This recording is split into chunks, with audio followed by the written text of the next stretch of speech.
ಸಾಮಾಜಿಕತೆ ಅನ್ನೋದಕ್ಕೆ ಇಂಗ್ಲಿಷ್ನಲ್ಲಿ ಪರ್ಯಾಯ ಶಬ್ದ ಯಾವುದು ಅಂತ ಹುಡುಕಿದೆ. ಸೋಷಿಯಾಲಿಟಿ ಅನ್ನೋ ಶಬ್ದ ಬಂತು. ಅದರ ಅರ್ಥ ಏನು ಅಂತ ಹುಡುಕ್ತಾ ಹೋದೆ. ಹಾಗೆದೊಂದು ಶಬ್ದನೇ ಇಲ್ಲ ಅಂತ ಮೊದಲಿಗೆ ಅನಿಸಿತು. ಆ ನಂತರ ಹುಡುಕ್ತಾ ಹುಡುಕ್ತಾ tendency to associate tendency to associate in and form groups ಅಂತ ಬಂತು. ಅಂದರೆ ಒಬ್ಬ ಮನುಷ್ಯನಿಗೆ ತಾನು ತನ್ನ ಬಳಗದ ಜೊತೆ ಅಥವಾ ತನ್ನ ಸುತ್ತಲಿನ ಸಮುದಾಯದ ಜೊತೆ ಗುರುತಿಸಿಕೊಳ್ಬೇಕು ಅನ್ನುವಂಥ ಅಭಿಪ್ಸೆ ಏನಿದೆ ಅದು ಸಾಮಾಜಿಕತೆ. ಆ ಅರ್ಥದಲ್ಲಿ ಸಾಮಾಜಿಕತೆ ಅನ್ನುವ ಶಬ್ದದ ಅರ್ಥವನ್ನ ನಾವು ತಿಳ್ಕೊಂಡು ಅದನ್ನ ಈ ಸಂದರ್ಭಕ್ಕೆ ಅಳವಡಿಸಿಕೊಂಡ್ರೆ ಬಹುಶಃ ನನ್ನ ಭಾಷಣ ಬಹಳ ಅಕಾಡೆಮಿಕ್ ಲೆವೆಲ್ಗೆ ಸಾಗಬಹುದು ಅನ್ನುವಂಥ ಭಯ ನನ್ನನ್ನು ಕಾಡ್ತಾ ಇದ್ದಾರೆ. ಸೊ ಆ ಪ್ರಯತ್ನವನ್ನು ನಾನು ಮಾಡೋದಿಲ್ಲ. ನಾನು ಇದನ್ನು ಸ್ವಲ್ಪ ಸರಳೀಕರಿಸಿ ಯಕ್ಷಗಾನ ಮತ್ತು ಸಮಾಜ ಅನ್ನುವ ದೃಷ್ಟಿಯಲ್ಲಿ ಮಾತಾಡ್ತೇನೆ. ಅದಕ್ಕೆ ತಮ್ಮ ಅನುಮತಿಯನ್ನು ಮತ್ತೊಂದಿಗೆ ಕೇಳ್ತಾ ಇದ್ದಾರೆ. ಇದನ್ನ ವಿಷಯ ಅಂತರ ಅಂತ ಅನಿಸಿದ್ರು ಕೂಡ ವಿಷಯದ ಸ್ವಲ್ಪ ಡಿಬೇಟ್ ಆಗ್ತಿರೋದಕ್ಕೆ ತಮ್ಮ ಅನುಮತಿಯನ್ನು ಕೇಳ್ತಾ ಇದ್ದಾರೆ. ಎರಡನೇದಾಗಿ ಇದನ್ನ ಎಲ್ಲರೂ ಹೇಳ್ತಾ ತಮ್ಮ ಭಾಷಣ ಪ್ರಾರಂಭಿಸಿದ್ದಾರೆ. ನಾನು ಕೂಡ ಅದನ್ನ ಮಾಡಬೇಕಾಗುತ್ತೆ. ಬಹುಶಃ ವಚನ ಸಾಹಿತ್ಯದಿಂದ ಒಂದು ಸಾಲನ್ನ ಇಲ್ಲಿ ಉತ್ತರಿಸಬೇಕು ಅಂತ ಅನಿಸುತ್ತೆ. ಆನುದೇವ ಹೊರಗಣವು ಅಂತ. ನಾನು ಕುಂಬಳಲ್ಲಿ ಹುಟ್ಟಿರ್ಬೋದು, ಆದರೆ ನನಗೆ ಈ ಯಕ್ಷಗಾನ ರಂಗ ಏನಿದೆ ಅದಕ್ಕೆ ನಾನು ಹೊರಗಣವು ಒಂದು ಅರ್ಥದಲ್ಲಿ. ಬೆಳಗ್ಗೆ ನಿತ್ಯಾನಂದ ಶೆಟ್ಟಿಯವರು ಮಾತಾಡ್ತಾ ಹೇಳಿದರು, ಪ್ರೇಕ್ಷಕ ಬಳಗದವರನ್ನ ಪ್ರಧಾನ ಮಾತುಗಳನ್ನಾಗಿ ಇಲ್ಲಿ ಕರೆದಿದ್ದೇವೆ ಮತ್ತು ಯಕ್ಷಗಾನ ರಂಗದಲ್ಲಿದ್ದವರನ್ನ ಪ್ರತಿಕ್ರಿಯೆ ಕೊಡಲಿಕ್ಕೆ ಕರೆದಿದ್ದೇವೆ. ಇದು ಒಂದು ಭೌತಿಕ ಕಸರತ್ತು ಇರ್ಬೋದು, ಭೌತಿಕ ಕಸರತ್ತು ಇರ್ಬೋದು. ಆದರೆ ಈ ಪ್ರೇಕ್ಷಕ ವರ್ಗಕ್ಕೆ ಸೇರಿದವರಲ್ಲಿ ಕೂಡ ಬೇರೆ ಬೇರೆ ಥರದವರು ಇರ್ತಾರೆ. ನಾನು ತೀರಾ ಸಾಮಾನ್ಯ ಪ್ರೇಕ್ಷಕ ವರ್ಗಕ್ಕೆ ಸೇರಿದವ. ಬಹುಶಃ ನಿತ್ಯಾನಂದ ಶೆಟ್ಟಿಯವರು ಸ್ವಲ್ಪ ಭೌತಿಕವಾಗಿ ಸಾಹಿತ್ಯದ ಹಿನ್ನೆಲೆಯಿಂದ ಬಂದವರು. ಮತ್ತೆ ಅವರು ಪ್ರತಿನಿಧಿಸಿದಂತಹ ಪ್ರೇಕ್ಷಕ ವರ್ಗ ಬೇರೆ, ನಾನು ಪ್ರತಿನಿಧಿಸತಕ್ಕಂಥ ಪ್ರೇಕ್ಷಕ ವರ್ಗ ಬೇರೆ. ಬಹುಶಃ ನನ್ನ ಏಳನೇ ವಯಸ್ಸಿನಲ್ಲಿ ನೆಲದಲ್ಲಿ ಕುಳಿತು ಯಕ್ಷಗಾನವನ್ನ ನೋಡ್ಲಿಕ್ಕೆ ಪ್ರಾರಂಭಿಸಿದ ನಂತರ ಒಂದು ಹಂತದಲ್ಲಿ ಇಸಿ ಚೇರ್ಗೆ ಪ್ರಮೋಟ್ ಆಗಿಬಿಟ್ಟು ಕೊನೆಗೆ 2010ನೇ ಇಸುವಿನಲ್ಲಿ ಉಡುಪಿನಲ್ಲಿ ನಾನು ನೋಡಿದ ಕೊನೆಯ ಯಕ್ಷಗಾನ ಬಯಲಾಟ ಕಟ್ಲೆ ಮಾಡಿದವರು. 7ನೇ ವಯಸ್ಸಲ್ಲಿ ನಾನು ನೋಡಿದ್ದು ನಾರಾಯಣ ಮಂದಿರದಲ್ಲಿ ಶ್ರೀನಿವಾಸ ಕಲ್ಯಾಣ ಭಕ್ತ ಪ್ರಹ್ಲಾದ ಎನ್ನುವಂಥ ಹವ್ಯಾಸಿ ಮಾಡಿದವರ ಆಟ. ಆಗ ನನಗೆ 7ನೇ ವಯಸ್ಸು. ಆ ನಂತರ ನಾನು ನೋಡಿದಂಥ ಮೊದಲಿನ ಟೆಂಟ್ ಆಟ ಉಪ್ಪಳ ಐಲ ಮೈದಾನದಲ್ಲಿ ಅಮರಶೇತು ವೀರಪ್ಪಲ್ ಕೂಡ ರೊಕ್ಕಲ್ ಮಾಡಿದವರ ಪ್ರಸಂಗ. ಅವರ ರಂಗಸ್ಥಳ ನನಗೆ ಈಗಲೂ ನೆನಪಿದೆ. ಹಿಂದೆ ಅವರ ಬ್ಯಾಕ್ಗ್ರೌಂಡ್ ಸ್ಕ್ರೀನ್ ಯಾವುದು ಒಂಥರ ಕಪ್ಪಾಗಿತ್ತು, ಒಂಥರ ವಿಚಿತ್ರವಾದಂತಹ ಒಂದು ರಂಗಸಜ್ಜಿಕೆ ನನಗೆ ನೆನಪಾಗ್ತದೆ. ಆ ನಂತರ ಅದೇ ಉಡುಪಿಯಲ್ಲಿ ಕೊನೆಯ ನನ್ನ ಯಕ್ಷಗಾನ ಬಯಲಾಟ ಪ್ರದರ್ಶನ ನೋಡಿದೆ ಅಂತ ಹೇಳಿದಾಗ ಸಟಲ್ ಮಾಡಿದವರು. ಈ ಅವಧಿನಲ್ಲಿ ನಾನು ನೂರಾರು ಯಕ್ಷಗಾನಗಳನ್ನು ಒಬ್ಬ ಸಾಮಾನ್ಯ ಪ್ರೇಕ್ಷಕನಾಗಿ ನೋಡಿದ್ದೇನೆ. ಯಕ್ಷಗಾನಕ್ಕೆ ಸಂಬಂಧಪಟ್ಟಂತ ಕೆಲವಾರು ವಿಚಾರಗಳನ್ನು ಓದುವ, ಅದನ್ನು ಅರ್ಥ ಮಾಡಿಕೊಳ್ಳುವಂತ ಪ್ರಯತ್ನ ಮಾಡಿದ್ದೇನೆ. ಮತ್ತು ಯಕ್ಷಗಾನಕ್ಕೆ ಸಂಬಂಧಪಟ್ಟ ಬೇರೆ ಬೇರೆ ವ್ಯಕ್ತಿಗಳ ಜೊತೆ ಸಂಪರ್ಕ ಇಟ್ಕೊಂಡಿದ್ದೇನೆ. ಅವ್ರ ಜೊತೆ ಸಹವಾಸ ಲಾಭವನ್ನು ಪಡೆದಿದ್ದೇನೆ. ಇದರ ಆ ಕಡೆ ನನಗೆ ಯಕ್ಷಗಾನ ವಿಚಾರದಲ್ಲಿ ಏನು ಗೊತ್ತಿಲ್ಲ. ನಾನು ಯಕ್ಷಗಾನ ಪಂಡಿತನಲ್ಲ. ಬಹುಶಃ ಈ ಪ್ರೇಕ್ಷಕ ಅಂತ ಹೇಳಿಕೊಳ್ಳುವಾಗ ಅಥವಾ ಒಬ್ಬ ಯಕ್ಷಗಾನ ಅಭಿಮಾನಿ ಅಂತ ಹೇಳಿಕೊಳ್ಳುವಂತಿಗೆ ಒಂದು ರೀತಿಯ ಸ್ವಾತಂತ್ರ್ಯ ನಮಗೆ ಸಿಗುತ್ತೆ. ಆ ಸ್ವಾತಂತ್ರ್ಯ ಏನು ಅಂತಂದ್ರೆ, ನೀವು ಒಬ್ಬ ಸಾಮಾನ್ಯ ಪ್ರೇಕ್ಷಕನಾಗಿದ್ದರೆ ಅಥವಾ ನೀವು ಒಬ್ಬ ಸಾಮಾನ್ಯ ಅಭಿಮಾನಿ ಆಗಿದ್ದರೆ ನೀವು ಏನ್ ಬೇಕಾದ್ರೂ ಹೇಳ್ಬೋದು. ಆ ಸ್ವಾತಂತ್ರ್ಯ ಇರುತ್ತೆ ನಮಗೆ. ಯಾರಾದ್ರೂ ಸೀರಿಯಸ್ ಆಗಿ ತಗೊಳ್ಳಲ್ಲ. ಚೆನ್ನಾಗಿದೆ ಅಂತ ಹೇಳಿದಾಗ, ಚೆನ್ನಾಗಿಲ್ಲ ಅಂತ ಹೇಳಿದಾಗ ಹಾಗಾದ್ರೆ ನೀನು ಮಾಡಿ ತೋರಿಸುವ ಅನ್ನೋ ಪ್ರಶ್ನೆ ಬರೋದಿಲ್ಲ. ನನಗೆ ನಾನು ಹೇಳ್ತೇನೆ ಅನ್ನೋ ರೀತಿಯಲ್ಲಿ. ಸೊ ಅಂತ ಸ್ವಾತಂತ್ರ್ಯವನ್ನು ನಾನು ಸ್ವಲ್ಪ ಇಲ್ಲಿ ಬಳಸಿಕೊಳ್ತೇನೆ. ಅದನ್ನು ತಾವು ಯಾರು ತಪ್ಪು ತಿಳ್ಕೋಬಾರದು ಅನ್ನುವಂಥ ಇನ್ನೊಂದು ನಿವೇದನೆಯನ್ನು ಕೂಡ ತಮ್ಮ ಮುಂದೆ ಮಾಡ್ತೇನೆ. ಮೂರನೇದಾಗಿ ಇವತ್ತು ಯಕ್ಷಗಾನ ವರ್ತಮಾನದ ಬೆಳಕಿನಲ್ಲಿ ಮರುಚಿಂತನೆ ಅಂತ ಇದೆ. ಇಲ್ಲಿ ಯಕ್ಷಗಾನ ಮತ್ತು ಸಮಾಜ ಅಂದಾಗ ಅಲ್ಲಿ ಯಕ್ಷಗಾನ ಬಯಲಾಟ ಮತ್ತು ಸಮಾಜ ಮತ್ತು ತಾಳಮದ್ದಳೆ ಯಕ್ಷಗಾನ ಮತ್ತು ಸಮಾಜ ಇದನ್ನ ಅಲ್ಲಿ ಒಟ್ಟು ಸೇರಿಸಿದ್ದಾರೆ. ನನ್ನ ಪ್ರಕಾರ ಅದನ್ನ ಸೂಕ್ಷ್ಮವಾಗಿ ನೋಡಿದಾಗ ಯಕ್ಷಗಾನಕ್ಕೆ ಅಂದ್ರೆ ಬಯಲಾಟ ಯಕ್ಷಗಾನಕ್ಕೆ ಮತ್ತು ಸಮಾಜಕ್ಕೆ ಇರುವಂತಹ ಸಂಬಂಧ ಮತ್ತು ಯಕ್ಷಗಾನ ತಾಳಮದ್ದಳೆ ಪ್ರಕಾರಕ್ಕೂ ಮತ್ತು ಸಮಾಜಕ್ಕೆ ಇರುವಂತಹ ಸಂಬಂಧ ಸ್ವಲ್ಪ ಸೂಕ್ಷ್ಮವಾಗಿ ಬೇರೆ ಬೇರೆ ಆಗಿರುತ್ತದೆ.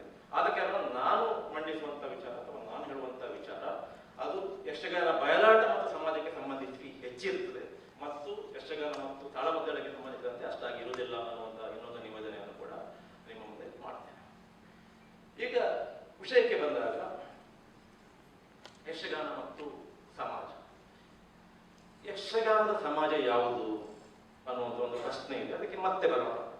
ಅದಕ್ಕೆ ಮೊದಲು ಒಂದು ವಾಕ್ಯದಲ್ಲಿ ಈ ಸಂಬಂಧವನ್ನ ಹೇಳುವುದಿದ್ರೆ, ಯಕ್ಷಗಾನ ಮತ್ತು ಸಮಾಜದ ಸಂಬಂಧ ಏನು ಅಂತ ಹೇಳುವುದಿದ್ರೆ, ಯಕ್ಷಗಾನ ಮತ್ತು ಸಮಾಜದ ಸಂಬಂಧ ತುಂಬಾ ಆತ್ಮೀಯವಾಗಿರುವಂತಹದ್ದು, ತುಂಬಾ ಅವಿನಭವಾಗಿರುವಂತಹದ್ದು.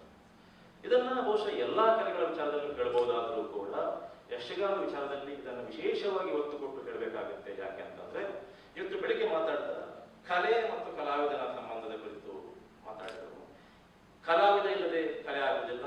ಕಲೆ ಅನ್ನೋದು ಮೂರ್ತ ರೂಪ, ಅಮೂರ್ತ ರೂಪ, ಅದಕ್ಕೆ ಮೂರ್ತ ರೂಪವನ್ನು ಕೊಡತಕ್ಕಂತಹ ಕಲಾವಿದ ಅನ್ನುವ ದೃಷ್ಟಿಯಲ್ಲಿ ಯಕ್ಷಗಾನ ವಿಚಾರಕ್ಕೆ ಬಂದರೆ, ಯಕ್ಷಗಾನದ ಪರಿಸರದ ಆಚೆಗೆ ನಿಂತು ನೀವು ಯಕ್ಷಗಾನವನ್ನು ಕಲ್ಪಿಸುವ ಹಾಗಿಲ್ಲ, ಅಥವಾ ನೀವು ಕಲ್ಪಿಸಿದರೂ ಕೂಡ ಅದು ಯಕ್ಷಗಾನ ಆಗಿರುವುದಿಲ್ಲ.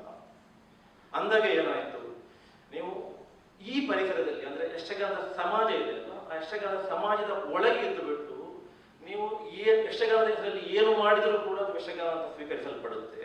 ನೀವು ಯಕ್ಷಗಾನದ ಸಮಾಜದ ಆ ಕಡೆ ಹೋಗಿ, ಯಕ್ಷಗಾನದ ಪರಿಸರದ ಆ ಕಡೆ ಹೋಗಿ ನೀವು ಎಷ್ಟೇ ಒಳ್ಳೆಯ ಯಕ್ಷಗಾನ ಮಾಡಿದರೂ ಕೂಡ ಅದನ್ನು ಅವರು ಸ್ವೀಕರಿಸುವ ದೃಷ್ಟಿ, ಅದನ್ನು ಅವರು ಸ್ವೀಕರಿಸುವ ವಿಧಾನಕ್ಕೂ, ಅದನ್ನು ಅವರು ಏನಾಗಿ ಸ್ವೀಕರಿಸ್ತಾರೆ, ಯಾವ ಕಲೆಯಾಗಿ ಸ್ವೀಕರಿಸುತ್ತಾರೆ ಅನ್ನೋದಕ್ಕೂ ನಾವು ಯಕ್ಷಗಾನವನ್ನು ಸ್ವೀಕರಿಸುವುದಕ್ಕೂ ಒಂದು ವ್ಯತ್ಯಾಸ ಇದ್ದೇ ಇದೆ. ಆದ ಕಾರಣ ಯಕ್ಷಗಾನವನ್ನ ಯಾಕೆ ಕನ್ನಡ ಸಾಹಿತ್ಯ ವಲಯ ಗುರುತಿಸಿಲ್ಲ, ಅಥವಾ ಯಕ್ಷಗಾನ ಇಡೀ ಕರ್ನಾಟಕದ ಒಂದು ಅಧಿಕೃತ ಕಲೆ, ಅಭಿಜಾತ ಕಲೆ ಅನ್ನುವಂತ ರೆಕಗ್ನಿಷನ್ ಯಾಕೆ ಸಿಕ್ಕಿಲ್ಲ, ಎಲ್ಲ ಪ್ರಶ್ನೆಗಳಿಗೆ ಬಹುಶಃ ಉತ್ತರ ಇರುವುದು ಇಲ್ಲಿ.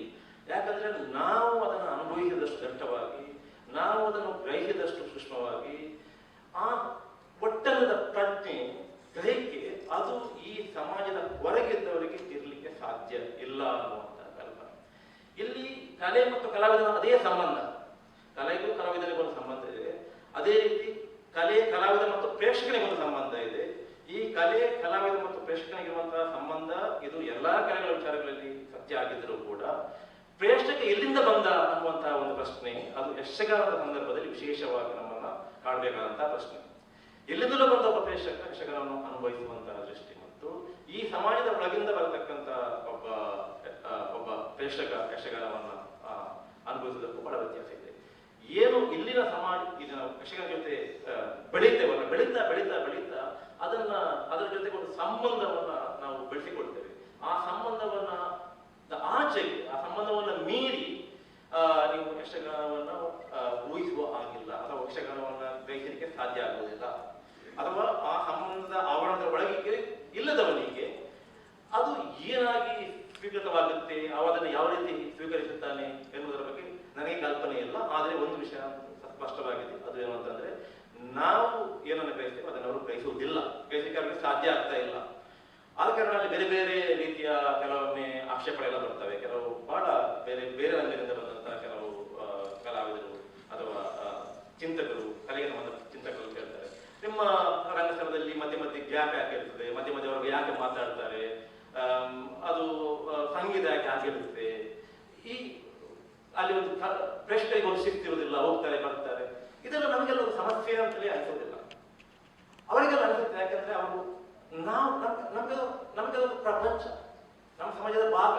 ಅವರಿಗೆ ಆಗಿಲ್ಲ, ಅವರು ಯಾವುದೋ ಒಂದು ಇದೊಂದು ಎಕ್ಸಾಟಿಕ್ ಅನ್ನೋ ರೀತಿಯಲ್ಲಿ ಏನೋ ಒಂದು ವಿಚಿತ್ರ ಅನ್ನುವ ರೀತಿಯಲ್ಲಿ ನೋಡುವಂತಹ ದೃಷ್ಟಿಗೂ ನಾವು ನೋಡುವಂತಹ ದೃಷ್ಟಿಗೂ ವ್ಯತ್ಯಾಸ ಇದೆ.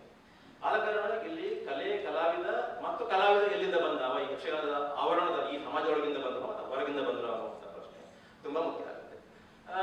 ನಾವು ನಮ್ಮ ಥಿಯೇಟರ್ ಯಕ್ಷದ ವತಿಯಿಂದ ಪೃಥ್ವಿರಾಜ್ ಕವತಾರ್ ಅವರ ನೇತೃತ್ವದಲ್ಲಿ ಒಮ್ಮೆ ರಂಗಶಂಕರದಲ್ಲಿ ಒಂದು ಯಕ್ಷಗಾನ ಕಾರ್ಯಕ್ರಮ ಆಯೋಜನೆ ಮಾಡಿದ್ರು. ಇಂದ್ರಜಿತ್ ಕಾಳಗ ಪ್ರಸಂಗ ಅದು ಅಲ್ಲಿನ ಒಂದು ಜನಪದ ಕಲೆಗಳ ಕುರಿತಂತೆ ಒಂದು ಸಮಾರಂಭ ಇಟ್ಟುಕೊಂಡಿದ್ರು. ಅವರು ಒಂದು ದೊಡ್ಡ ಒಂದು ವಾರದ ವಿಚಾರ ಸಂಕಿರಣ ಇಟ್ಟುಕೊಂಡಿದ್ರು. ಅದರ ಅಂಗವಾಗಿ ಮಾಡಿರತಕ್ಕಂಥ ಒಂದು ಕಾರ್ಯಕ್ರಮ. ಅದಕ್ಕೆ ನಾವು ಏನು ಮಾಡಿದೆವು ಅಂತಂದ್ರೆ, ಇಲ್ಲಿ ಇದನ್ನೊಂದು ಕೊರಿಯೋಗ್ರಾಫ್ಡ್ ಆಗಿ ಒಂದು ಯಕ್ಷಗಾನದ ಸಣ್ಣ ಭಾಗವನ್ನಾಗಿ ಅಲ್ಲಿ ಪ್ರದರ್ಶಿಸುವುದಕ್ಕಿಂತ ಹೆಚ್ಚಾಗಿ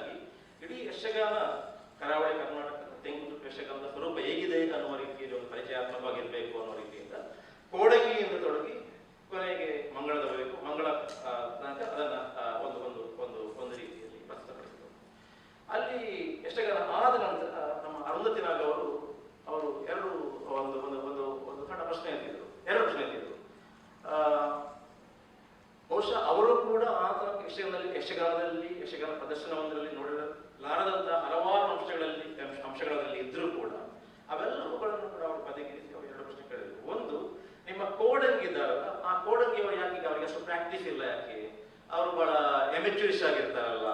ಯಾಕಂದ್ರೆ ಕೋಡಂಗಿ ಹಾಗೆ, ಯಕ್ಷಗಾನದಲ್ಲಿ ಕೋಡಂಗಿ ಹಾಗೆ, ಆದ ಕಾರಣ ನಾವು ಕೋಡಂಗಿಯನ್ನು ಆಗಿದೆ ಪ್ರದರ್ಶಿಸಿದ್ದೇವೆ. ಕೋಡಂಗಿಗೆ ಟ್ರೈನಿಂಗ್ ಕೊಡ್ಲಿಕ್ಕೆ ಅಂತ ಇಲ್ಲ, ರೈಟ್? ಸೊ ಕೋಡಂಗಿ ಯಾಕೆ ಆಗಿರ್ತಾರೆ, ನೀವೇನೋ ಸರಿಯಾಗಿ ಪ್ರಿಪರೇಷನ್ ಮಾಡಿಕೊಂಡು ಬಂದಿಲ್ಲ ಅನ್ನೋ ರೀತಿಯ. ಇನ್ನೊಂದು, ಅಲ್ಲಿ ಬಳಸಿದಂತ ಪರದೆ, ಆ ಪರದೆ ಯಾಕೆ ಆಗಿದೆ, ಅದು ಒಂಥರ ಒಗ್ಗಿದ ಬಟ್ಟೆ ಆಗಿದೆ ಅಂತಂದ್ರು. ಸೊ ಅವರ ಕಲ್ಪನೆ ಹೇಗಿರುತ್ತೆ ಅಂತಂದ್ರೆ, ಆ ಒಂದು ಇದೇ ಆ ಒಂಥರ ಸಿನಿಮಾವನ್ನು ನೋಡೋ ದೃಷ್ಟಿಯಿಂದ ಅಥವಾ ಇನ್ಯಾವುದೋ ಒಂದು ನಾಟಕ ಪ್ರದರ್ಶನ ನೋಡೋ ದೃಷ್ಟಿಯಿಂದ ಅವರು ಯಕ್ಷಗಾನದ ಪರದೆಯನ್ನು ನೋಡ್ತಾರೆ.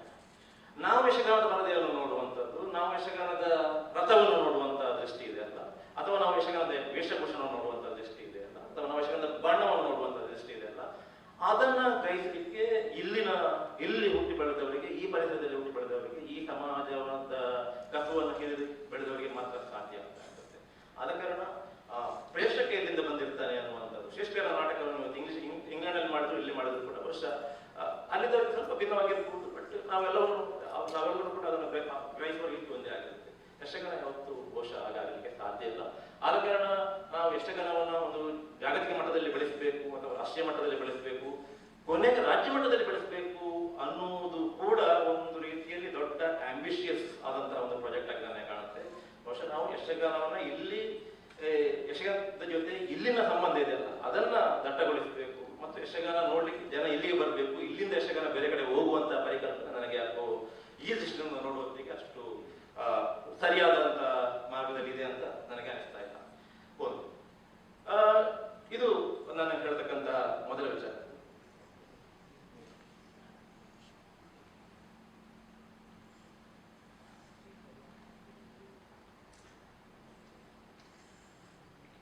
ಇನ್ನು ಯಕ್ಷಗಾನ ಮತ್ತು ಇಲ್ಲಿನ ಸಮಾಜ,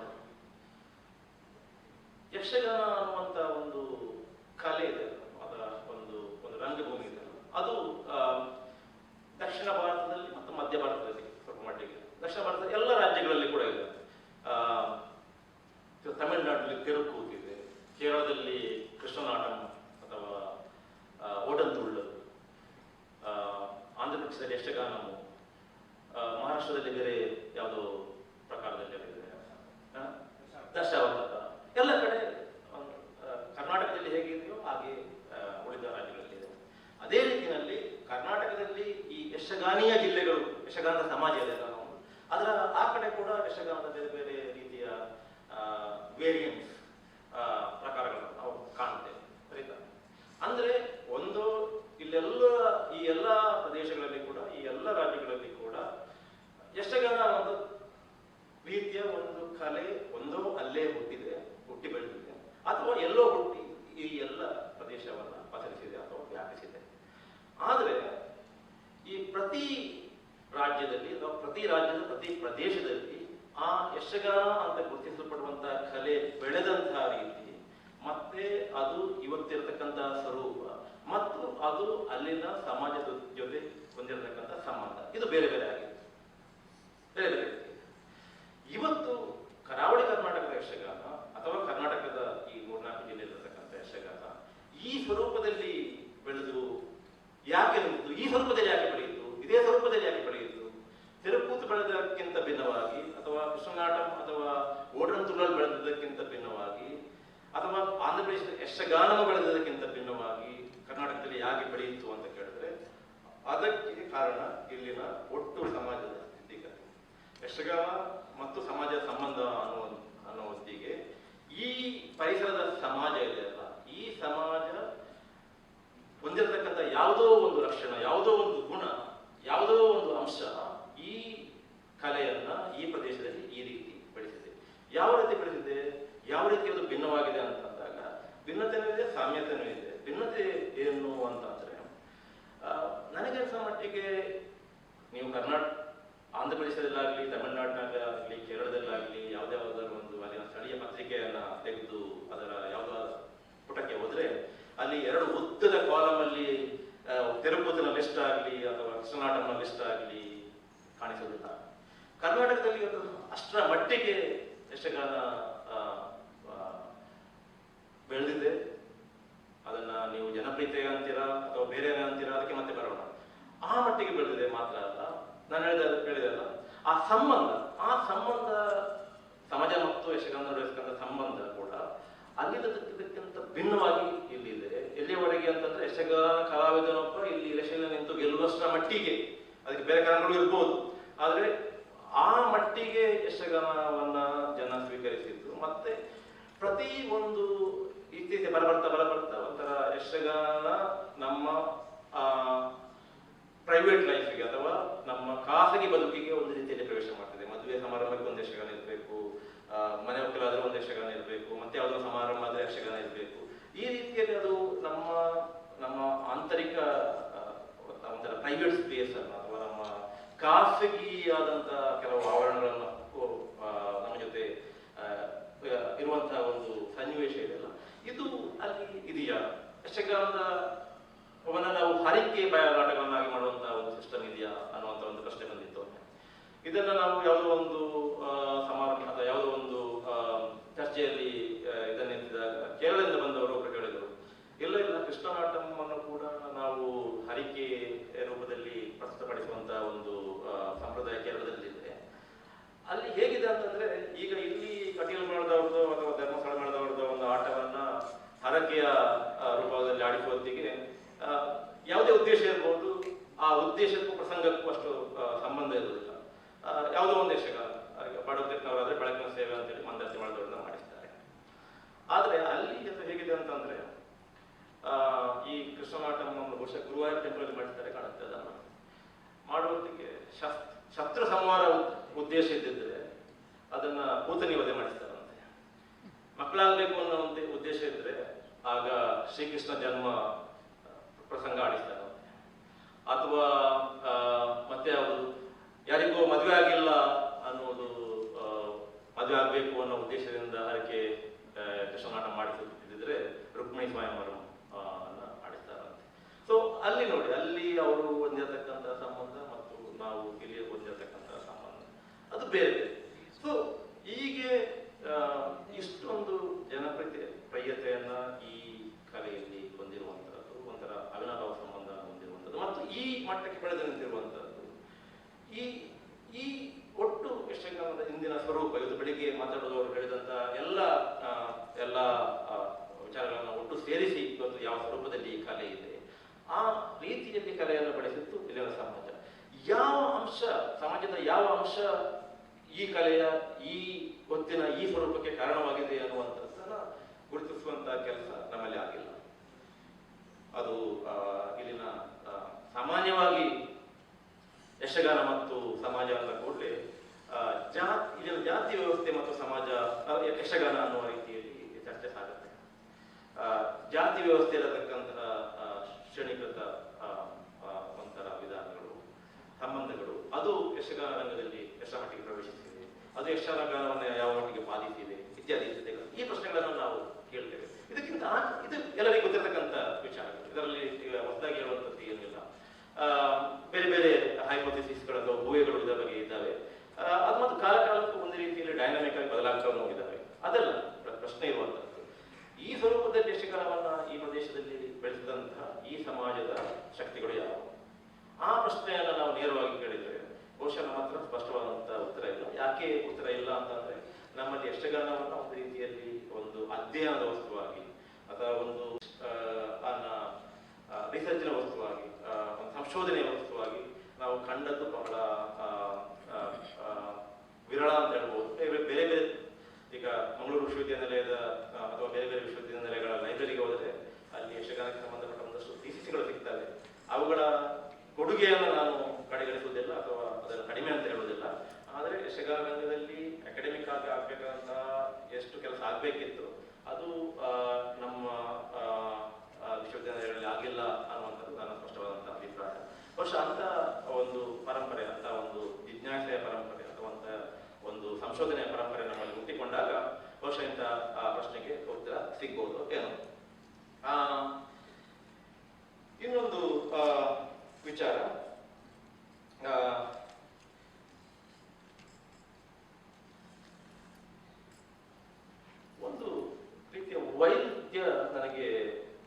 ಈ ಸಂದರ್ಭದಲ್ಲಿ ಯಕ್ಷಗಾನ ಮತ್ತು ಸಮಾಜದ ನಡುವಿನ ಸಂಬಂಧದಲ್ಲಿ ಕಾಣಿಸುತ್ತೆ.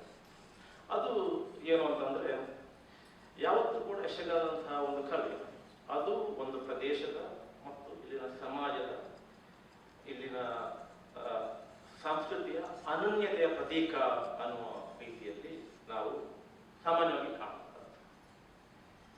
ಇಂತಹ ಒಂದು ವಿಶಿಷ್ಟವಾದಂತಹ ಒಂದು ಕಲೆ, ಇಲ್ಲಿ ಮಾತ್ರ ಈ ರೀತಿ ಬೆಳೆದಂತಹ ಕಲೆ, ಅದು ಇಲ್ಲಿನ ಸಂಸ್ಕೃತಿಯ ಅನನ್ಯತೆಯ ಪ್ರತೀಕ ಅನ್ನುವಂಥ ನಾವೆಲ್ಲ ಹಾಗೆ ತಿಳ್ಕೊಂಡಿದ್ದೇವೆ. ಆದರೆ ನನಗೆ ಅನಿಸುತ್ತೆ, ಇತ್ತೀಚಿನ ದಿನಗಳಲ್ಲಿ ನಾವು ಕಾಣತಕ್ಕಂತಹ ವಿಶೇಷವಾದಂತಹ ಒಂದು ಯಕ್ಷಗಾನದ ಪ್ರಸರಣ ಏನಿದೆ, ಅಥವಾ ಯಕ್ಷಗಾನದ ಒಂದು ಜನಪ್ರಿಯತೆ ಏನಿದೆ, ಸಿಕ್ಕಾಪಟ್ಟೆ ಯಕ್ಷಗಾನಗಳು ನಡೀತಾ ಇರುವಂತಹದ್ದು. ನಾನು ಆಗ ಹೇಳಿದ ಹಾಗೆ ಅದು ವೈಯಕ್ತಿಕ ಬದುಕನ್ನು ಕೂಡ ಪ್ರವೇಶಿಸಿರುವಂತಹದ್ದು. ಮತ್ತು ಬಹುಶಃ ಇಷ್ಟು ವರ್ಷಗಳ ಉದಯವಾಣಿಯ 7ನೇ ಪೇಜ್ ಅಥವಾ 8ನೇ ಪೇಜ್ ಅಥವಾ ಕೊನೆಯ ಪೇಜಲ್ಲಿ ಇಲ್ಲಿ ಯಕ್ಷಗಾನದ ಅಡ್ವರ್ಟೈಸ್ಮೆಂಟ್ ಬರುತ್ತೆ. ಅದನ್ನು ಇಷ್ಟು ವರ್ಷ ಅಂದ್ರೆ ಅದು ಪ್ರಾರಂಭವಾದಂದಿನಿಂದ ಇವತ್ತಿನ ತನಕ ತುಲನಾತ್ಮಕವಾಗಿ ನೋಡಿದರೆ ಬಹುಶಃ ಈ ಕಾಲಘಟ್ಟದಲ್ಲಿ ಕಳೆದ ಒಂದು 4-5 ವರ್ಷಗಳಲ್ಲಿ ಅಥವಾ 10 ವರ್ಷಗಳಲ್ಲಿ ಹೆಚ್ಚಿನ ಸಂಖ್ಯೆಯ ಅಡ್ವರ್ಟೈಸ್ಮೆಂಟ್ಸ್ ಅಲ್ಲಿ ಕಾಣುತ್ತೆ. ಇದು ಒಂದು ಇದರ ಈ ನಂಬರ್ನ ಆಧಾರದಲ್ಲಿ ಮಾತ್ರ ನಾವು ಯಕ್ಷಗಾನದ ಜನಪ್ರಿಯತೆಯನ್ನ ಲೆಕ್ಕ ಹಾಕಿದ್ರೆ ಆಗ ಬಹುಶಃ ನಾವು ಹೇಳಬೇಕಾಗುತ್ತೆ, ಯಕ್ಷಗಾನ ಬಹಳಷ್ಟು ಬೆಳೆದಿದೆ, ಬಹಳ ಉತ್ಸಾಹವಾದಂತಹ ಸ್ಥಿತಿಯಲ್ಲಿದೆ. ಅದರ ಗುಣಮಟ್ಟದ ವಿಚಾರಕ್ಕೆ ಮತ್ತೆ ಬರೋಣ. ಇದು ಈ ಬೆಳವಣಿಗೆ ಇದೆ ಅಲ್ಲ, ಈ ಬೆಳವಣಿಗೆ ಅದರ ಜೊತೆಗೆ ಏನಾಗಬೇಕಿತ್ತು, ನಮ್ಮ ಈ ಸಮಾಜದ ಒಂದು ಅನನ್ಯತೆ ಏನಿದೆ, ಅಥವಾ ಒಂದು ಈ ನಮ್ಮ ಪ್ರದೇಶದ ಒಂದು ಅಸ್ಮಿತೆ ಏನಿದೆ, ಅದು ಜೊತೆಯಾಗಿ ಬೆಳವಣಿಗೆ ಹೊಂದಬೇಕಿತ್ತು. ಅಂದ್ರೆ ನಾವು ಬಹಳ ಈ ಪ್ರದೇಶದವರು ನಾವು ಆಚರಣೆ ನಾವು ಯಕ್ಷಗಾನವನ್ನು ಬೆಳೆಸಬೇಕು ಅನ್ನುವಂತಹ ಒಂದು ತೀವ್ರತೆ ಕಾಣಬೇಕಿತ್ತು. ನನಗೆ ಅದು ಕಾಣ್ತಾ ಇಲ್ಲ.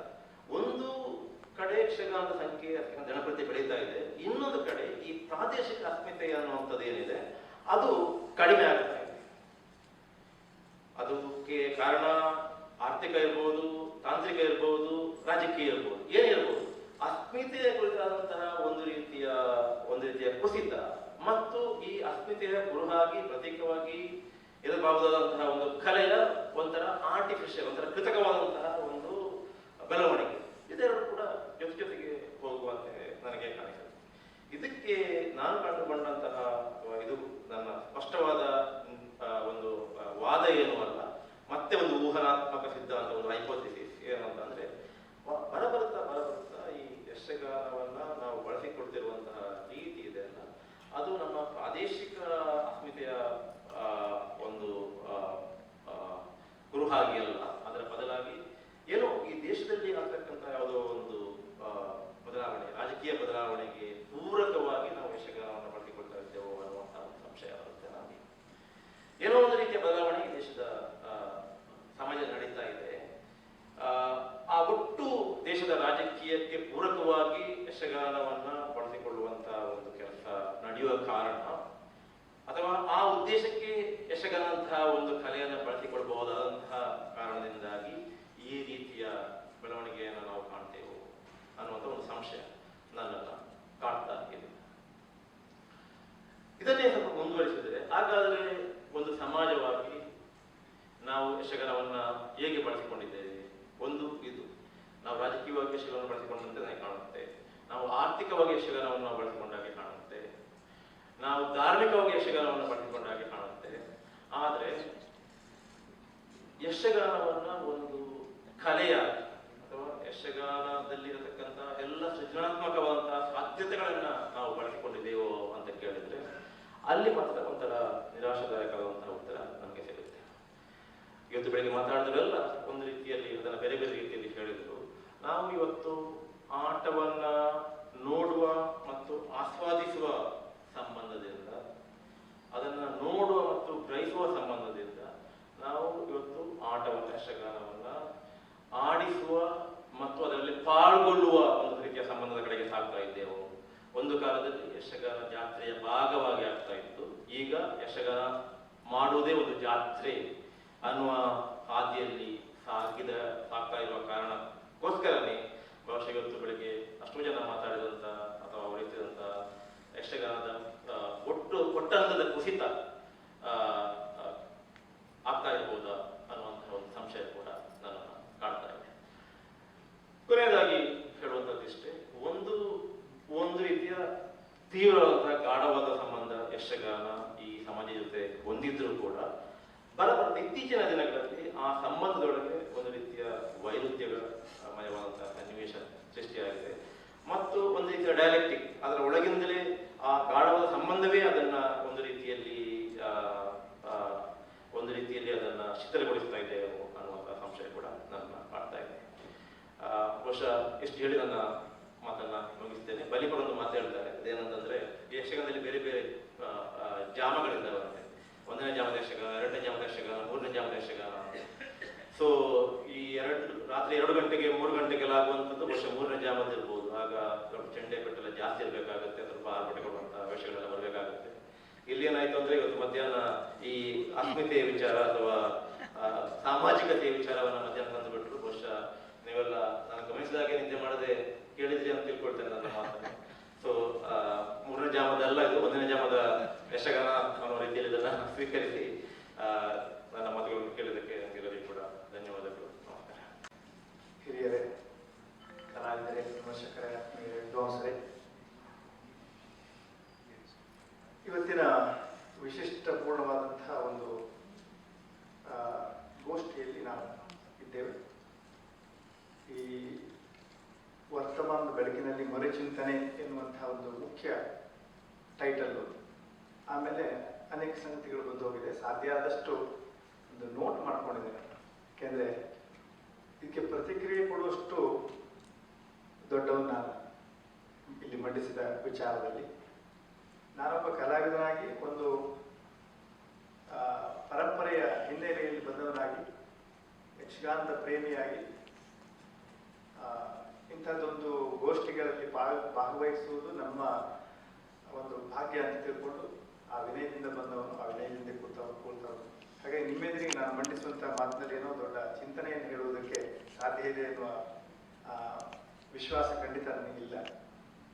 ಇಷ್ಟೆಲ್ಲ ದೊಡ್ಡ ಸಭೆ ಇದು, ಸಂಖ್ಯೆಯಲ್ಲಿ ಕಡಿಮೆ ಇದ್ದರೂ ಆ ಶಕ್ತಿಯಲ್ಲಿ ಬಹಳ ದೊಡ್ಡ. ಇಂಥ ನಿಮ್ಮ ಮುಂದೆ ಈ ನಡೆದ ಗೋಷ್ಠಿ ವಿಚಾರದಲ್ಲಿ ಏನು ಹೇಳಬೇಕು, ಅದರಲ್ಲೂ ಈಗ ಖಂಡಿತವಾದಂಥ ವಿಚಾರದಲ್ಲಿ ಏನು ಹೇಳಬೇಕು ಎನ್ನುವ ಸಾಕಷ್ಟು ಗೊಂದಲ ನಮಗಿದೆ. ಮಾನ್ಯ ಎ. ನಾರಾಯಣ ಅವರು ನನಗೆ ಆತ್ಮೀಯ ಸ್ನೇಹಿತರು ಬಹಳ ಕಾಲದಿಂದ. ಬಹಳ ಚೆನ್ನಾದ ಸಮಾಜ ಮತ್ತು ಯಕ್ಷಗಾನ ಈ ವಿಷಯವಾಗಿ ಚೆನ್ನಾಗಿ ಮಂಡಿಸಿದ್ದಾರೆ. ಸಮಾಜದಲ್ಲಿ ಯಾವುದೇ ಒಂದು ವಸ್ತು ಅತ್ಯಂತ ಪ್ರಮುಖವಾಗಿ ಕಾಣಿಸಿಕೊಳ್ತದೋ ಅದನ್ನ ಎಲ್ಲ ನೆಲೆಯಲ್ಲೂ ನೋಡ್ಲಿಕ್ಕೆ ಸಾಧ್ಯ ಇದೆ. ಯಕ್ಷಗಾನ ಧಾರ್ಮಿಕವಾಗಿ ನೋಡ್ಬೋದು, ಯಕ್ಷಗಾನ ಸಾಮಾಜಿಕವಾಗಿ ನೋಡ್ಬೋದು, ಯಕ್ಷಗಾನ ಆರ್ಥಿಕವಾಗಿ ನೋಡ್ಬೋದು. ನಾವು ಅದನ್ನು ಮಾಡ್ತಾ ಇದ್ದೇವೆ. ಯಾಕೆಂದ್ರೆ ಅದಷ್ಟು ಇಡೀ ಸಮಾಜದ ಒಂದು ಅಭಿವ್ಯಕ್ತಿ. ಆ ಅಭಿವ್ಯಕ್ತಿ ಎಲ್ಲ ರಂಗದಲ್ಲಿಯೂ ಎಲ್ಲೆಲ್ಲಿಯೂ ಕಾಣಿಸ್ಕೊಳ್ತಾ, ಎಲ್ಲೆಲ್ಲಿಯೂ ನಮ್ಮನ್ನು ಸೆಳೀತಾ ಇದೆ. ಹಾಗಾಗಿ ಹಾಗೆ ನೋಡಿದಾಗ ಹಾಗೆ ಅಂತ ಹೇಳ್ಬೋದು, ಹೀಗೆ ನೋಡಿದಾಗ ಯಕ್ಷಗಾನ ಅಂದ್ರೆ ಧಾರ್ಮಿಕ ಪ್ರಚಾರಕ್ಕೆ ಇರುವಂತಹದ್ದು ಅಂತ ಹೇಳುತ್ತಿದ್ದಾರೆ. ಅಥವಾ ಇದು ಸಮಾಜದ ಸಂತೋಷಕ್ಕೆ, ಜನರನ್ನ ಎಜುಕೇಟ್ಗೊಳಿಸೋದಕ್ಕೆ ಇರುವಂತಹದ್ದು ಹೀಗೂ ಕಾಣ್ಲಿಕ್ಕೆ ಸಾಧ್ಯ ಇದೆ. ಯಾಕೆಂದ್ರೆ ಅಷ್ಟು ವ್ಯಾಪಕವಾಗಿ ನಮ್ಮಲ್ಲಿ ಈ ಯಕ್ಷಗಾನ ಎನ್ನುವಂಥದ್ದು ಆವರಿಸಿಕೊಂಡಿದೆ. ಮೊನ್ನೆ ನಾರಾಯಣ ಅವರ ಪ್ರಸ್ತಾಪನೆಯಲ್ಲಿ ನಾನು ಗ್ರಹಿಸಿದ್ದು ಅಂದ್ರೆ, ಈ ಯಕ್ಷಗಾನ ಪ್ರದರ್ಶನ ನಮಗೆ ಮತ್ತು ಹೊರಗೆ ಅನ್ನುವಂಥ ಒಂದು ವಿಷಯವನ್ನು ನಾವು ಹೇಳಿದ್ರು. ಅದು ಯಕ್ಷಗಾನ ಇಲ್ಲಿಯ ಜನರಿಗೆ ಬೇಕಾಗಿ ಇರಲಿ, ಹೊರಗೆ ಹೋಗೋದು ಬೇಕಾದ ಅವಶ್ಯಕತೆ ಇದೆಯೇ ಅಂತ ಒಂದು ಪ್ರಶ್ನೆಯನ್ನು ಅವರು ಇಟ್ಟಿದ್ದಾರೆ. ಆದರೆ ಗ್ರಹಿಸಲಿಕ್ಕೆ ಸಾಧ್ಯ ಇದೆಯಾ ಹೊರಗಿನವರಿಗೆ? ಇದು ಸದ್ಯದ ಒಂದು ಜಾಗತೀಕರಣದ ಸನ್ನಿವೇಶದಲ್ಲಿ ನಾವಿದ್ದೇವೆ. ಈಗ ಅಂತ ಅಲ್ಲ, ಬಹುಶಃ ಈಗ ಒಂದು 100-200 ವರ್ಷದ ಹಿಂದೆ ಯಕ್ಷಗಾನ ಹೊರಗಡೆ ಹೋಗಿದೆ. ಈ ಮರಾಠಿ ರಂಗಭೂಮಿಗೆ ಯಕ್ಷಗಾನ ಪ್ರೇರಣೆ ಅಂತ ಇದೆ. ಇಲ್ಲಿಂದ ಮೈಸೂರು ಆಸ್ಥಾನಕ್ಕೆ ಹೋಗಿದೆ. ಹೋಗುವಾಗ ಕಷ್ಟ ಇದ್ದಾಗೆ ಹೋಗಿದೆ. ಈಗ ಹೋಗುವುದಕ್ಕೆ ಕಷ್ಟ ಇಲ್ಲದೆ ಇರುವಾಗ ಹೋಗದೆ ಇರ್ಲಿಕ್ಕೆ ಆಗೋದಿಲ್ಲ. ಆಮೇಲೆ ಅವರು ಎತ್ತಿದ ಪ್ರಶ್ನೆ ಏನಿದೆ, ಕಲಾತ್ಮಕವಾಗಿ ಅದನ್ನು ನಾವು ಸಂವೇದನೆಗೆ ಒಳಪಡಿಸಬಹುದೇ ಅಂತ. ಅದು ಬಹಳ ದೊಡ್ಡ ಚಾಲೆಂಜಿಂಗ್ ವಿಷಯ, ಖಂಡಿತವಾಗಿ ಹೌದು. ಯಾಕಂದ್ರೆ ಇಲ್ಲಿ ನಾವು ಹೇಗೆ ಪ್ರದರ್ಶನ ಮಾಡ್ತೇವೋ ಅದೇ ಮಾದರಿಯ ಪ್ರದರ್ಶನವನ್ನು ಅಲ್ಲಿ ಮಾಡ್ಲಿಕ್ಕೆ ಆಗೋದಿಲ್ಲ. ಹಾಗಂತ ಅವರಿಗಾಗೆ ನಮ್ಮ ಮೂಲಭೂತ ಸ್ವರೂಪವನ್ನು ಬದಲಾವಣೆ ಮಾಡಲಿಕ್ಕೂ ಆಗೋದಿಲ್ಲ. ಹಾಗಾಗಿ ಅಲ್ಲಿ ಯಾವುದು ಅರ್ಥ ಆಗೋದಿಲ್ಲ ಅವರಿಗೆ. ಮುಖ್ಯವಾಗಿ ನಾವಿಲ್ಲಿ ಏನ್ ಮಾಡ್ತೇವೆ, ನಮ್ಮ ಎಷ್ಟೋ ಅವಶ್ಯಕತೆಗಳನ್ನು ನಮ್ಮ ಮಾತಿನಲ್ಲಿ ಪೂರೈಸ್ಬೋದು. ರಂಗಸ್ಥಳದಲ್ಲಿ ಮಾತೊಂದು ಇದ್ರೆ ಸಾಕು ನಮಗೆ. ಈಗಾಗಲೇ ಈ ಇಂಬ್ಯಾಲೆನ್ಸ್ ನಮ್ಮ ಯಕ್ಷಗಾನದಲ್ಲಿ ತುಂಬಾ ಚೆನ್ನಾಗಿ ಬೆಳ್ಕೊಂಡಿದೆ. ಕುಣಿತ ಇದ್ದವ ಕುಣಿತದಲ್ಲಿ, ಮಾತಿದ್ದವ ಮಾತಿನಲ್ಲಿ, ಮತ್ತೆ ಮತ್ತೊಂದು ಶಕ್ತಿ ಇದ್ದು ಮತ್ತೊಂದು ಶಕ್ತಿಯಲ್ಲಿ ಬೆಳೆಸ್ಕೊಂಡು ಯಕ್ಷಗಾನ ಆ ರೀತಿಯಾಗಿ ಈ ತಪ್ಪು ಒಪ್ಪಿನ ವಿಚಾರವಾಗಿ ನಾನು ಇಲ್ಲಿ ಹೇಳ್ತಾ ಇದ್ದೀನಿ. ಅವರವರ ಶಕ್ತಿಗೆ ಅನುಗುಣವಾಗಿ ನಾವು ಬೆಳೆಸ್ಬೇಕು. ಅದು ಇಲ್ಲಿ ಸಾಧ್ಯ ಆಗ್ತದೆ, ಅದರಲ್ಲಿ ಏನೂ ತೊಂದರೆ ಆಗೋದಿಲ್ಲ. ಅದು ಇದೇ ಮಾಡೆಲ್ಲು ಹೊರಗಡೆ ಹೋದಾಗ ಆಗೋದಿಲ್ಲ. ಅದಕ್ಕಾಗಿ ಕಾರಂತರು ಬಹುಶಃ ಒಂದು ಚಿಂತನೆ, ಮುಖ್ಯವಾದ ಚಿಂತನೆ ಅಂದರೆ ಭಾಷೆಯನ್ನೇ ತೊಡಕುವಂತ ಹೋಗ್ಬೇಕು. ಖಂಡಿತವಾಗಿಯೂ ಅಂತ ಹಿರಿಯರಿಗೆ ನಾವು ಏನೋ ಪ್ರತಿಯಾಗಿ ಹೇಳ್ತೇವೆ ಅಂತ, ಭಾಷೆ ತೊಡಕು ಹೌದು, ಇಷ್ಟು ಭಾಷೆ ತೊಡಕು ಹೌದು, ಅಂದ್ರೆ ಇಲ್ಲಿ ಆಡುವಷ್ಟು ಭಾಷೆಯಲ್ಲಿ ತೊಡಕಾಗೆ ಖಂಡಿತವಾಗಿ. ಆದರೆ ಇದನ್ನು ನಾವು ಎಷ್ಟರ ಲಿಮಿಟ್ ಅಲ್ಲಿ ಇಟ್ಕೊಳ್ಬೇಕು, ಇದನ್ನ ಒಂದು ಪ್ರಾಯೋಗಿಕ ನೆಲೆಯಲ್ಲಿ ಕಂಡುಕೊಂಡಿದ್ರಿಂದ ನಾನು ಈ ಮಾತನ್ನ ಹೇಳ್ತಾ ಇದ್ದೇನೆ. ಚೆನ್ನೈಗೆ ಹೋದ್ರೆ ಕನ್ನಡ ಬರೋದಿಲ್ಲ, ಪಂಜಾಬಿಗೆ ಹೋದ್ರೆ ಕನ್ನಡ ಬರೋದಿಲ್ಲ. ಅಲ್ಲಿ ಯಕ್ಷಗಾನ ಮಾಡೋದು ಹೇಗೆ, ಯಾಕೆ ಹೋಗ್ಬೇಕು ಅನ್ನುವಂಥದ್ದು ವಿಚಾರ ಬೇರೆ. ಅವ್ರು ಕರೆದಾಗ, ಯಾಕೆಂದ್ರೆ ಈಗ ನಾವು ಅನ್ಯ ಕಲೆಯನ್ನು ನೋಡ್ಬೇಕು ಅಂದ್ರೆ ಅವ್ರನ್ನ ಕರೆಯಬೇಕಾಗ್ತದೆ ಅಥವಾ ನಾವು ನೋಡ್ಬೇಕಾಗ್ತದೆ. ಈ ಜಗತ್ತಿನಲ್ಲಿ ಇಷ್ಟೆಲ್ಲ ಎಷ್ಟು ಅದ್ಭುತವಾದಂತ ಯಕ್ಷಗಾನ ಇದೆ ಅಂತ ನಾವು ಹೇಳಿದ್ರು ಸಹ ಮತ್ತೊಂದು ನೋಡದೇನೆ ಇರ್ತೇನೆ ಅಂತ ಹೇಳಿಕ್ಕೆ ಸಾಧ್ಯ ಇಲ್ಲ, ನೋಡ್ಲೇಬೇಕಾಗ್ತದೆ. ನೋಡುವಾಗ ಯಾವ ಸಂವೇದನೆ ನಾನು ಅಪೇಕ್ಷೆ ಪಡ್ತೇನೋ ಆ ಸಂವೇದನೆಯಲ್ಲಿಯೇ ನಾವು ಮತ್ತೊಂದು ಕಡೆಗೆ ಹೋಗ್ಬೇಕಾಗ್ತದೆ. ಆ ಹಿನ್ನೆಲೆಯಲ್ಲಿ ಭಾಷೆಯನ್ನ ತೆಗೆಯದೆ ಇದಕ್ಕೆ ಇನ್ನುಳಿದ ಸಮೃದ್ಧವಾದಂತಹ ಸಂಗತಿಗಳನ್ನು ಇಟ್ಕೊಂಡು ಅಭಿನಯ, ನೃತ್ಯ, ಆಮೇಲೆ ಏನು ನರೇಷನ್ ಇದೆಯೋ ಕಥೆಯನ್ನು ಹೇಳುವ ವಿಧಾನ, ಆಮೇಲೆ ಕೆಲವೊಂದು ಶಿಸ್ತು. ನಾರಾಯಣ ಹೇಳಿದ್ರು ಈ ತೆರೆಯ ಬಗ್ಗೆ ಆಕ್ಷೇಪ, ಅದು ಖಂಡಿತ ಬರ್ತದೆ. ಯಾಕೆಂದ್ರೆ ನಾವಿಲ್ಲಿ ಒಂದು ಸಣ್ಣ ವಿಚಾರದಲ್ಲಿ ಬಹುಶಃ 40-50 ವರ್ಷದವರೆಗೆ ನಾವು ಗ್ರಹಿಸದೇ ಇದ್ದಂಥ ಸಣ್ಣ ವಿಷಯಗಳು ಇದೆ ನಮ್ಮಲ್ಲಿ. ನಾವು ಇಲ್ಲಿ ಎಷ್ಟೆಲ್ಲ ಬದಲಾವಣೆಗಳು, ನಾನು ಇಲ್ಲಿ ಒಂದು ಪಟ್ಟಿ ಮಾಡ್ಕೊಂಡಿದ್ದೇನೆ ಎಷ್ಟು ಬದಲಾವಣೆ ಆಗಿದೆ ಅಂತ. ತುಂಬಾ ಬದಲಾವಣೆ ಆಗಿದೆ. ಅದು ಕೆಲವೊಂದು ಬದಲಾವಣೆನೇ ಆಗಲಿಲ್ಲ. 5 ಜನ ನಾವು ನೃತ್ಯ ಮಾಡಬೇಕು ರಂಗಸ್ಥಳದಲ್ಲಿ ಪಾಂಡವರು ಅಂತ ಆದ್ರೆ ಆ ತೆರೆಯ ಸೈಜ್ ಅನ್ನ ನಾವು ಬದಲಿಸಲಿಕ್ಕೆ ಸಿದ್ಧ ಇಲ್ಲ. ಯಾಕಂದ್ರೆ ಅದು ಪರಂಪರೆ ನಾವು ನಂಬಿದ್ದೇವೆ. ಕೆಲವೊಮ್ಮೆ ಈ ಪರಂಪರೆ, ಈಗ ಪರಂಪರೆ ವಿಷಯದಲ್ಲಿ ತುಂಬಾ ಸುದೀರ್ಘವಾಗಿ ನಾವು ಚರ್ಚೆ ಮಾಡ್ಬೋದು, ಆಧುನಿಕತೆ ಬದುಕು ಮಾಡ್ಬೋದು. ಈ ಮಧ್ಯದಲ್ಲಿ ನನಗೊಂದು ವಿಷಯ ನೆನಪಾಗ್ತದೆ, ಅಂದ್ರೆ ಈ ಚರ್ಚೆಗಳೆಲ್ಲ ಇದೆಯಲ್ಲ, ಈ ಚರ್ಚೆಗಳು ಒಂದ್ ಕಡೆ ಹೋಗ್ತಾ ಇರ್ತದೆ, ಯಕ್ಷಗಾನ ಒಂದ್ ಕಡೆ ಹೋಗ್ತಾ ಇರ್ತದೆ. ಇಬ್ಬರು ಗ್ರಹಿಸೋದೇ ಇಲ್ಲ. ನಾವು ಹೇಳುವ ಚರ್ಚೆಗಳು ಆ ಯಕ್ಷಗಾನ ಪ್ರವಾಹಕ್ಕೆ ಮುಖ್ಯನೇ ಅಂತ ಅನಿಸ್ತಾ ಇಲ್ಲ ನನಗೆ. ಯಾಕೆಂದ್ರೆ ಶಿವರಾಮ್ ಕಾರಂತರ ಕಾಲದಿಂದ ಆಗ್ತದೆ, ಹಿಂದಿನ ಕಾಲದಿಂದ ಆಗಲೂ ಯಕ್ಷಗಾನ ಹಾಳಾಗಿದೆ ಅನ್ನೋರಿದ್ರು, ಈಗಂತೂ ಯಕ್ಷಗಾನ ಹಾಳಾಗಿದೆ ಅನ್ನೋದು. ಹಾಗಿದ್ರೆ ಅದಕ್ಕೊಂದು ಫಿಕ್ಸ್ ಮಾಡ್ಲಿಕ್ಕೆ ನಮ್ಮ ಹತ್ರ ಆಗ್ತಾ ಇಲ್ಲ. ಯಾರು ಹಾಳು ಮಾಡಿದ್ದಾರೆ? ಅಲ್ಲಿ ನಮ್ದು ಮೌನ. ಅಂದ್ರೆ ಅಲ್ಲಿ ನಾವು ಮೌನ, ನಮ್ಗೆ ಗೊತ್ತಾಗ್ತದೆ, ಅಷ್ಟು ಜನಕ್ಕೂ ಗೊತ್ತಾಗ್ತದೆ. ಪ್ರತಿ ಒಂದು ಊರಲ್ಲಿ ಹೋಗಿ ಯಕ್ಷಗಾನ ಈಗ ಚೆನ್ನಾಗಿಲ್ಲ, ಯಾವ್ದು ಚೆನ್ನಾಗಿಲ್ಲ, ಏನ್ ಕುಡಿತಾರೆ ಮನೆ, ಏನ್ ತಲೆ ಬಾಗಿಸ್ತಾರೆ, ಏನ್ ಕುಣಿತದ ಬಗ್ಗೆ, ಕುಣಿತ ಗೊತ್ತಾದವ್ರು ಕುಣಿತದ ಬಗ್ಗೆ, ಮಾತು ಗೊತ್ತಾದವ್ರು ಮಾತು ಬಗ್ಗೆ ವಿಮರ್ಶೆ ಮಾಡಿ ಇದು ಸರಿ ಇಲ್ಲ ಅಂತ ಹೇಳ್ತೇವೆ. ಈ ಕಡೆ ಹೇಳ್ತಾನೆ, ಆ ಕಡೆ ಆಟನೂ ನೋಡ್ತೇವೆ, ಸಾಧ್ಯ ಪ್ರೋತ್ಸಾಹನೂ ಕೊಡ್ತೇವೆ. ಹಾಗಾಗಿ ಏನಾಗಿದೆ ಅಂದ್ರೆ ಯಾವ ವೈಚಾರಿಕವಾದಂತಹ ನಿಲುವಿಗೂ ಯಕ್ಷಗಾನ ಬಗ್ಗದೆ ಸಾಕ್ತಾ ಇದೆ. ಇದನ್ನೇ ನಾವು ಇನ್ನೊಂದು ಅರ್ಥದಲ್ಲಿ ವೈಭವೀಕರಣ ಮಾಡ್ತಾ ಇದ್ದೇವೆ. 40 ವರ್ಷ ಬೇಕು. ನಾನು ಹೇಳ್ತೇನೆ, ಹೊರಗಡೆ ಹೋದಾಗ ನಿಮ್ಮ ಟರ್ನ್ ಬರ್ಲಿಕ್ಕೆ ಒಂದು ನಮ್ಮ ಯಕ್ಷಗಾನ ಎಷ್ಟು ಬೆಳೆದಿದೆ, ಬಹಳ. ನಿಮ್ಮ ಟರ್ನ್ ಬರ್ಬೇಕು, ನಾಳೆ ಯಕ್ಷಗಾನ 40 ವರ್ಷ ಕಾಯ್ಬೇಕು ಅಂದ್ರೆ ಗ್ರೇಟ್. ಈ ಲೆಕ್ಕಾಚಾರ ಕೋಟಿಗಟ್ಟಲೆ ಲೆಕ್ಕಾಚಾರ ನಾವು ಮಾಡ್ಬೋದು. ಕಲಾತ್ಮಕವಾಗಿ ನಾವೆಷ್ಟು ಬೆಳೆದಿದ್ದೇವೆ, ಇಷ್ಟು ಸಂಖ್ಯೆಯಲ್ಲಿ ಪ್ರದರ್ಶನ ಮಾಡುವುದರಿಂದ ಕಲಾತ್ಮಕವಾಗಿ ಬೆಳೆಲಿಕ್ಕೆ ಸಾಧ್ಯ ಇದೆ. ಒಂದು 8-10 ಸಾವಿರ ಪ್ರದರ್ಶನ ಮಾಡ್ತಾ ಇರುವಂತಹ ಒಂದು ಕಲೆ 8-10 ಸಾವಿರ ವಿಮರ್ಶೆಗೆ ಒಳಗಾಗಬೇಕು. ನಿಜವಾಗಿ ಅದಾಗುದಿಲ್ವ? ನಮ್ಗೆ ಏನಾಗಿದೆ ಅಂದ್ರೆ ಒಂದು ರೀತಿ ಅಭ್ಯಾಸ ಬಲ ಇದೆ, ಯಕ್ಷಗಾನದ ವಿಷಯದಲ್ಲಿ ಒಂದು ಅಭ್ಯಾಸ ಇದೆ. ಅದನ್ನು ನೋಡಬೇಕು, ಮಾಡಬೇಕು, ಪ್ರೋತ್ಸಾಹಿಸಬೇಕು ಇತ್ಯಾದಿ ಒಂದು ಒತ್ತಡ ಇದೆ ನಮಗೆ. ಅದು ನಮ್ಮ ಕಲ್ಚರ್ ಒಂದು ದೋಷ ಅಂತ ನಾನು ಹೇಳುದಲ್ಲ. ಆದರೆ ಈ ಎರಡು ಬೆಳವಣಿಗೆ ಇದೆಯಲ್ಲ, ಒಂದು ಕಲಾತ್ಮಕ ಬೆಳವಣಿಗೆ ಮತ್ತೊಂದು ವ್ಯಾವಸಾಯಿಕ ಬೆಳವಣಿಗೆ, ಎರಡರ ಇಷ್ಟೇ ನಾವು ಇದಿಷ್ಟೂ ಚರ್ಚೆಯನ್ನು ನೋಡಬೇಕಾಗ್ತದೆ. ಹೀಗೆ ನೋಡಿದಾಗ ನಮಗೆ ಈ ಹಿಂದೆ ಹೇಳಿದರು ಅಧ್ಯಯನಕ್ಕೆ ತುಂಬಾ ಅವಶ್ಯಕತೆ ಇದೆ. ನಿಜವಾಗಿ ಅಂತಹ ಅಧ್ಯಯನ ಆಗಲಿಲ್ಲ. ನಾವು ಯಕ್ಷಗಾನ ಯಾಕೆ ಇಷ್ಟು ಪ್ರೀತಿ ಮಾಡ್ತೇವಪ್ಪ, ನಾವು ಪ್ರೀತಿ ಮಾಡೋದು ಹೌದಾ, ಅಥವಾ ಇದು ನಮ್ದು ಒಂದು ರೀತಿ ನಾಟಕವಾಗಿ? ಯಾಕೆಂದ್ರೆ ಕೆಲವು ಸಲ ಇಲ್ಲಿ ಒಂದು ಯಕ್ಷಗಾನ ಮಾಡಬೇಕು ಅಂತ ನಾವು ಎಷ್ಟೋ ಕಡೆ ಹೋದಾಗ ಅಲ್ಲಿ ವೈಭವವೇ ಯಕ್ಷಗಾನವನ್ನು ಮೀರಿಸಿರ್ತದೆ. ಹಾಗಿದ್ರೆ ಅಲ್ಲಿ ನಾವು ಕಲೆಯನ್ನು ಪ್ರೀತಿಸ್ತಾ ಇದ್ದೇವೋ, ನಮ್ಮ ಪ್ರತಿಷ್ಠೆಯನ್ನ, ನಮ್ಮ ಹಣವನ್ನ, ನಮ್ಮ ಇನ್ನುಳಿದ ವಿಷಯಗಳಿಗಾಗಿ ಯಕ್ಷಗಾನವನ್ನು ಬಳಸ್ಕೊಳ್ತಾ ಇದ್ದೇವೋ? ಇದೆಲ್ಲ ಚರ್ಚೆ ಆದಾಗ ನಿಜವಾದಂತಹ ವಿಷಯಗಳು ಗೊತ್ತಾಗ್ತದೆ. ನಿಜವಾಗಿ ಯಕ್ಷಗಾನ ಪಲ್ಲಟ ಆಗಿದೆಯೋ? ಹಾಗಾಗಿ ಇಲ್ಲಿಂದ ಹೊರಗಡೆ ಹೋಗುವಂತಹ ಯಕ್ಷಗಾನಗಳು ನಮಗೆ ಬೇಕಾ, ಅಥವಾ ಇಲ್ಲೇ ಇರಬೇಕಾ, ಇಲ್ಲೇ ಇನ್ನು ಸಾವಿರಾರು ವರ್ಷ ಆಟ ಮಾಡ್ತಾ ಇರಬೇಕಾ? ಇದೆಲ್ಲ ನಾವು ಚರ್ಚೆಗೊಳಿಸ್ತೀವಿ, ಯಾವುದು ಟೀಕೆಗಾಗಿ ಹೇಳುವಂಥದ್ದು. ಯಾಕೆಂದ್ರೆ ಪ್ರತಿಯೊಂದು ಕಲೆಯು ಬೆಳೀತಾ ಇದೆ ಅಂತ ನಾವು ಹೇಳ್ತೇವೆ. ಆ ಬೆಳವಣಿಗೆಯನ್ನು ಹೇಗೆ ಗುರುತಿಸ್ತೇವೆ ನಾವು? ಕಥಕ್ಕಳಿ ಎಲ್ಲಿ ನೋಡು, ಕೆನಡಾದಲ್ಲೂ ಕಥಕ್ಕಳಿ ಆಗ್ತದೆ. ಅಲ್ಲಿ ಎಲ್ಲಿ ನೋಡಿದ್ರು ಅವರು ಪ್ರತಿಷ್ಠೆ ಪ್ರಸಿದ್ಧಿ ಇದೆ. ನಾಟಕದವರು ಇಡೀ ಭಾರತವನ್ನು ವ್ಯಾಪಿಸಿದ್ದಾರೆ. ಇಂಥ ಸನ್ನಿವೇಶದಲ್ಲಿ ಯಕ್ಷಗಾನ ತನ್ನ ನೆಲೆಯಲ್ಲಿ ಇರಬೇಕು.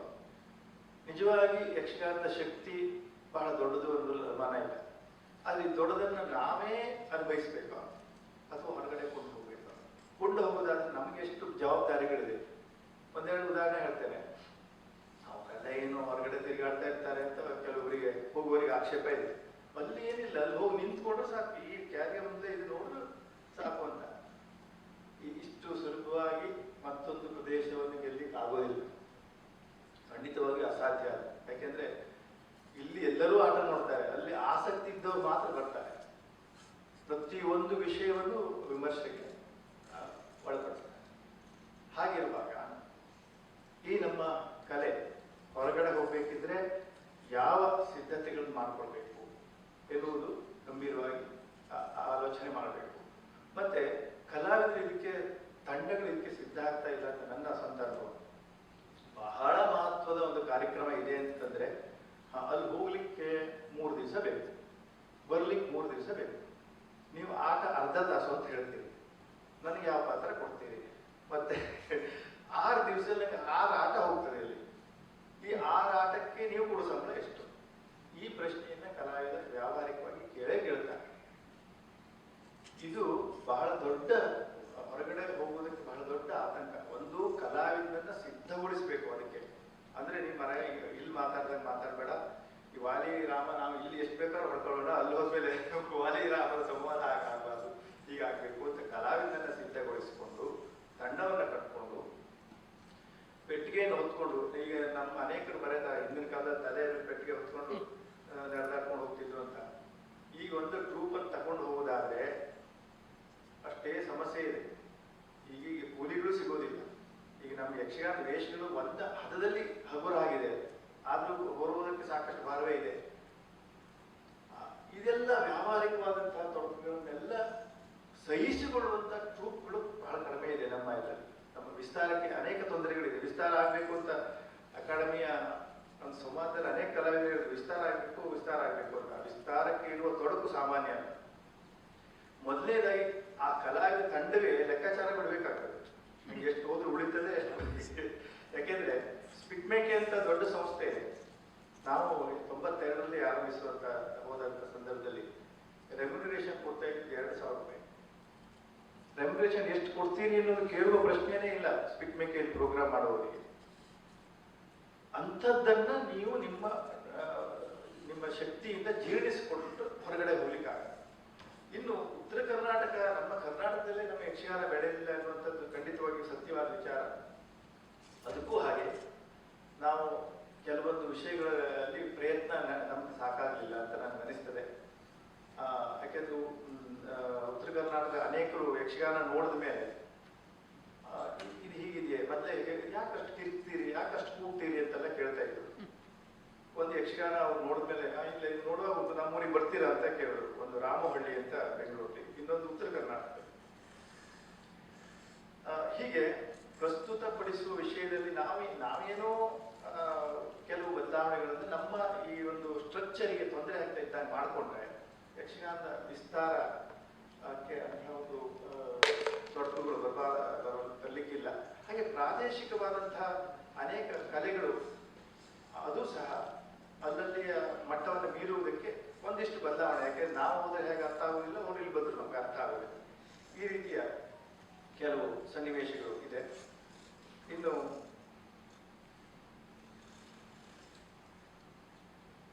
ಕಲೆ ಸಮಾಜದ ನಾಡಿ ವಿಷಯದಲ್ಲಿ ಬಂತು. ಖಂಡಿತವಾಗಿಯೂ ನಮ್ಮ ಯಕ್ಷಗಾನ ಇರಲಿ ಅದೇ ಇರಲಿ, ಅದು ಒಂದು ರೀತಿ ಗುಪ್ತಗಾಮಿನಿಯಾಗಿ ಇರ್ತದೆ. ಆ ಗುಪ್ತಗಾಮಿನಿ ಸಮಾಜದಲ್ಲಿ ಆಗುವ ಎಲ್ಲ ಬದಲಾವಣೆಗಳನ್ನ ಸೂಕ್ಷ್ಮವಾಗಿ ಗಮನಿಸುತ್ತಾ ಥಟ್ಟನೆ ಜಿಗಿರ್ತದೆ. ಈಗ ಕರೋನಾ ಬಂದ ಕೂಡಲೇ ಬೇಗ ಒಂದು ಆಟ ಮಾಡಿದ್ದಾರೆ. ಕರೋನಾ ವಿಜಯ ಏನೋ ಒಂದಿದೆ, ಒಂದು ಆಟ ಆಗಿದೆ. ಅಂದ್ರೆ ಏನಿದೆ ಯಾವ ಸರಿಯೋ ತಪ್ಪೋ ಅನ್ನೋ ವಿಷಯಗಳು ಬೇರೆ. ಪ್ರಬಲವಾಗಿ ಒಂದು ಸಮಾಜದ ಮಧ್ಯದಲ್ಲಿ ಬೆಳೆದಿರುವ ರಂಗಭೂಮಿ ಏನ್ ಮಾಡ್ತದೆ ಅಂದ್ರೆ ಇಮಿಡಿಯೇಟ್ ಆಗಿ ವಿಷಯವನ್ನು ಗ್ರಾಸ್ ಮಾಡ್ಕೊಂಡು ಕೂಡಲೇ ಒಂದು ಜಂಪ್ ಮಾಡ್ತದೆ. ಅದು ಎಲ್ಲಿ ಜಂಪ್ ಮಾಡ್ತದೆ ಅಂದ್ರೆ ಮತ್ತೊಂದು ವಿಷಯ ಬರುವವರೆಗೂ ಸುಮ್ಮನೆ ಇರ್ತದೆ, ಅದೇ ವಿಷಯದಲ್ಲಿ ಅಲ್ಲಿವರೆಗೆ ಜಂಪ್ ಮಾಡ್ತದೆ. ಹಾಗೆ ನಮ್ಮ ಯಕ್ಷಗಾನದಲ್ಲಿ ಅನೇಕ ವಿಷಯಗಳು ಹೀಗೆ ಸಮಾಜದ ಸಂಬಂಧಪಟ್ಟಂತ ಸಂಗತಿಗಳು ಸೇರಿದೆ. ಇನ್ನು ಯಕ್ಷಗಾನ ಈ ಭಾಗದ ಅಸ್ಮಿತೆಯ ಬಗ್ಗೆ ನಾರಾಯಣರು ಎಲ್ಲರೂ ಪ್ರಕಟ ಆಗ್ತಾ ಇದೆ ಅನ್ನುವಂಥದ್ದು ನಮಗೆ ತಿಳಿದಂತೆ ಅವ್ರು ಹೇಳಿದಾಗೆ ರಾಜಕೀಯ ವಿಷಯಗಳು ತುಂಬಾ ಬಳಕೆ ಆಗ್ತಿರುವಂಥದ್ದು ಹೌದು. ಅದು ಎಲ್ಲರ ಕಳವಳಕ್ಕೆ, ಯಾಕೆಂದ್ರೆ ಮೂಲ ಸ್ರೋತ ನಮ್ಮ ಯಕ್ಷಗಾನ ಅಥವಾ ಕಲೆಯು ಮೂಲವಾಗಿ ಯಾರಿಗೆ ನಾವು ಪ್ರೇಕ್ಷಕರನ್ನ ನಾವು ಏನನ್ನು ತಲುಪಿಸ್ಬೇಕೋ, ಯಾವ ಕಥೆಯನ್ನು ತಲುಪಿಸ್ಬೇಕೋ ಆ ವಿಷಯದಿಂದ ಹೊರತಾಗಿ ನಾವು ಬಹಳಷ್ಟು ದೂರ ನಮ್ಮ ವಿಚಾರಗಳನ್ನ ರಂಗಸ್ಥಳದಲ್ಲಿ ತರುವಂತಹದ್ದು ಸುಮಾರು ವರ್ಷ ಆಯಿತು ಬರಲಿಕ್ಕೆ ಆರಂಭಿಸಿ. ಅದು ಒಂದರ್ಥದಲ್ಲಿ ಇಂಥ ಪ್ರಶ್ನೆಗಳನ್ನು ಕೇಳುವ ಹಾಗೆ ನಮ್ಮನ್ನ ಪ್ರೇರೇಪಿಸ್ತದೆ. ಆದ್ರೆ ಯಕ್ಷಗಾನ ಈ ಭಾಗದಲ್ಲಿ ಒಂದು ಹೆಸರುಂಟು. ನಿಮ್ಮ ಕಡೆ ಬಹಳ ಚೆನ್ನಾಗಿ ಮಾತಾಡ್ತಾರೆ. ಯಾಕೆ ಅಂತ ಕೇಳಿದ್ರೆ ನೀವು ತಾಳ್ಮದ್ಲೆ ಮತ್ತು ಯಕ್ಷಗಾನ ಸಂಪರ್ಕದಲ್ಲಿದ್ದವರು ಅನ್ನುವ ಒಂದು ಪ್ರಶಂಸೆ ಉಂಟು ನಮ್ಮ ಯಕ್ಷಗಾನದವರಿಗೆ.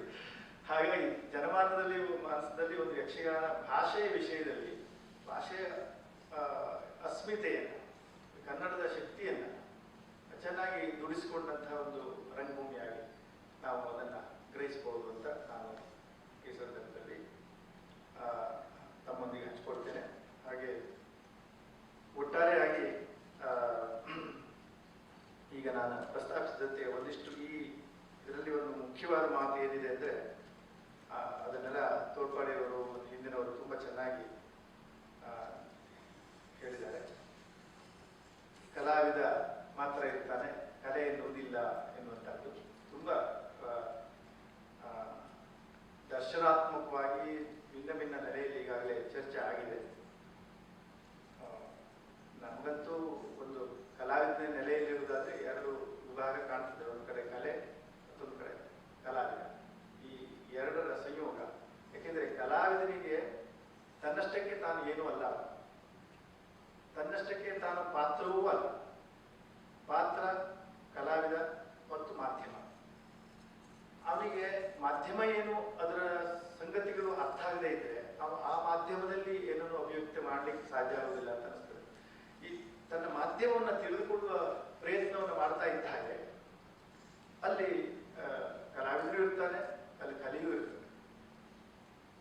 ಅಂದ್ರೆ ಒಂದು ಪ್ರಸ್ತುತಿ ಆದ್ಮೇಲೆ ಅಲ್ಲಿ ಕಲಿಯೂ ಇಲ್ಲ, ಕಲಾವಿದನೂ ಇಲ್ಲ. ಆದರೆ ಅವನ ಜೀವನದೊಟ್ಟಿಗೆ ಆ ಮಾಧ್ಯಮ ಖಂಡಿತವಾಗಿಯೂ ನಡೆದ. ಯಾಕೆಂದ್ರೆ ಒಬ್ಬ ಹಿಂದೂಸ್ತಾನಿ ಸಂಗೀತಗಾರ ನಿಂತಲ್ಲೋ ಕೂತಲ್ಲೋ ಈ ಪ್ರದರ್ಶನ ಒಂದೇ ಅಲ್ಲ, ಒಬ್ಬ ಸಂಗೀತಗಾರನಾಗೇ ಇರುವ ಒಂದು ಲಕ್ಷಣ ನಾವು ಕಾಣಿಸ್ಕೊಳ್ಬೋದು. ಒಬ್ಬ ಕಲಾವಿದ, ಒಬ್ಬ ಬರಹಗಾರ.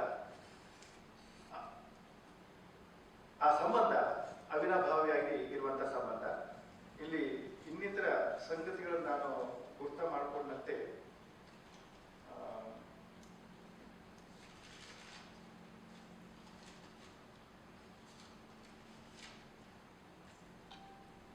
ಹಿಂದೆ ಒಂದು ಬಂತು, ಅಂದ್ರೆ ಪಪ್ಪ ಬ್ಯಾರಿ ಮುಸ್ಲಿಂ ಮಹಿಳೆಯರು ಬರುವಂತಹದ್ದು ಈ ವಿಷಯನೂ ಇಲ್ಲಿ ಬಂತು.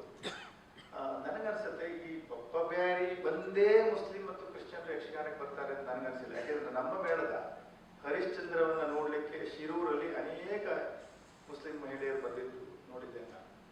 ಅಂದ್ರೆ ನಮ್ಮ ಯಕ್ಷಗಾನ ರಂಗದ ಒಳಗಿರುವ ಶಕ್ತಿಯಲ್ಲಿಯೇ ಇಂಥದ್ದೆಲ್ಲ ಸಾಧಿಸಲಿಕ್ಕೆ ಸಾಧ್ಯ ಇದೆ ಎನ್ನುವುದಕ್ಕಾಗಿ ನಾನು ಒಂದು ವಿಷಯವನ್ನ ಇಲ್ಲಿ ಪ್ರಸ್ತಾಪಿಸ್ತಾ ಇದ್ದೇನೆ. ಈ ಅನ್ಯ ಧರ್ಮೀಯರು ಯಕ್ಷಗಾನವನ್ನು ನೋಡುವಂತ ಆಗ್ಬೇಕು ಅಂತ ಆದ್ರೆ ಅದು ಕಲೆಯಾಗಿಯೇ ಪ್ರಸ್ತುತಪಡಿಸ್ಬೇಕು. ಈ ನೆಲೆಯಲ್ಲಿ ನಾವು ಕೆಲಸ ಮಾಡಬೇಕು. ಅಂದ್ರೆ ನಾವು ಯಾವುದೋ ಒಂದು ಧಾರ್ಮಿಕ ವಿಷಯಗಳನ್ನ ಎತ್ಕೊಂಡಾಗ ಸಮಾಜದಲ್ಲಿ ಬೇರೆ ಬೇರೆ ಬೇರೆ ಬೇರೆ ಆದಂತಹ ಆಸಕ್ತ ವ್ಯಕ್ತಿಗಳು ಅಲ್ಲಿ ಬರ್ತಾರೆ.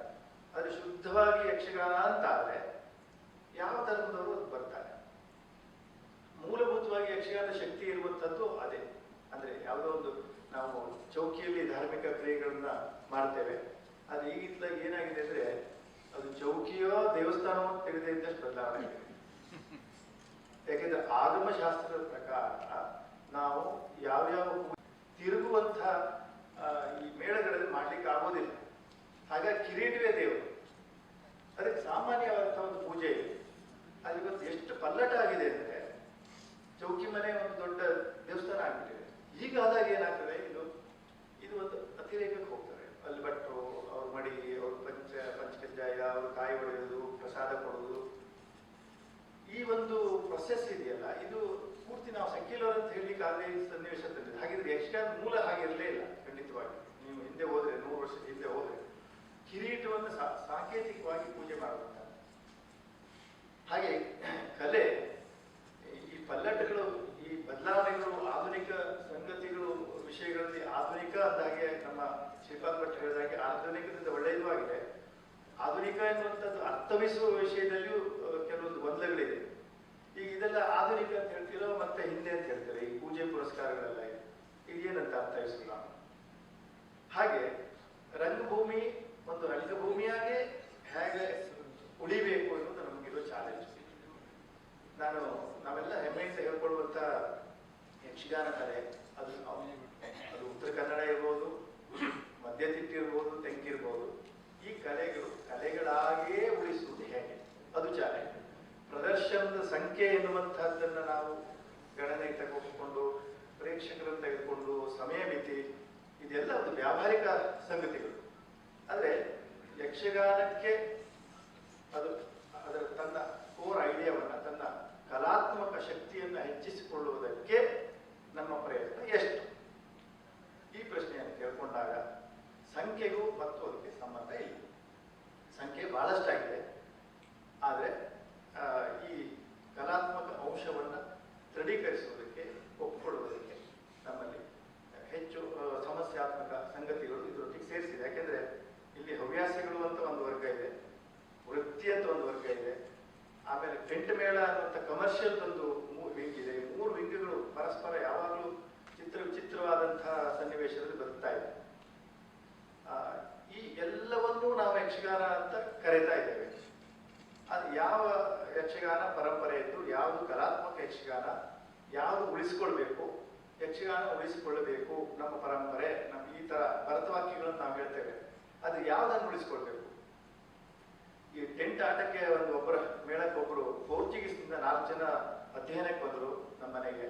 ಒಂದು ಟೆಂಟ್ ಮೇಳಕ್ಕೆ ಕರ್ಕೊಂಡು ಹೋದೆ. ಒಂದು 2 ಗಂಟೆ ರಾತ್ರಿಯವರೆಗೆ ಬಹಳ ಕಷ್ಟದಿಂದ ಕೂತ್ಕೊಂಡು, ಅದು ಯಕ್ಷಗಾನವೇ ಅದು. ಕಡೆ ಟೆಂಟ್ ಕಂಬ ಹತ್ತುದು, ಸರ್ಕಸ್ ಮಾಡೋದೆಲ್ಲ ಮಾಡಿದ. ಅವರಾಗೆ ಹೇಳಿದ್ರು ಇಲ್ಲಿಂದ ಹೋಗೋಣ ನಾವು ಅಂತ. ಅಂದ್ರೆ ಈ ಉಳಿಸಿಕೊಳ್ಳಬೇಕು ಎನ್ನುವ ಟೈಟಲ್ ಅಡಿಯಲ್ಲಿ ಇದೆಲ್ಲ ಬರ್ತದೋ ಅಥವಾ ಹೊರತಾದದ್ದಿದೆಯೋ, ಇದು ನಾವು ನಮ್ಮನ್ನೇ ನಾವು ಪ್ರಶ್ನಿಸಿಕೊಳ್ಬೇಕಾದ.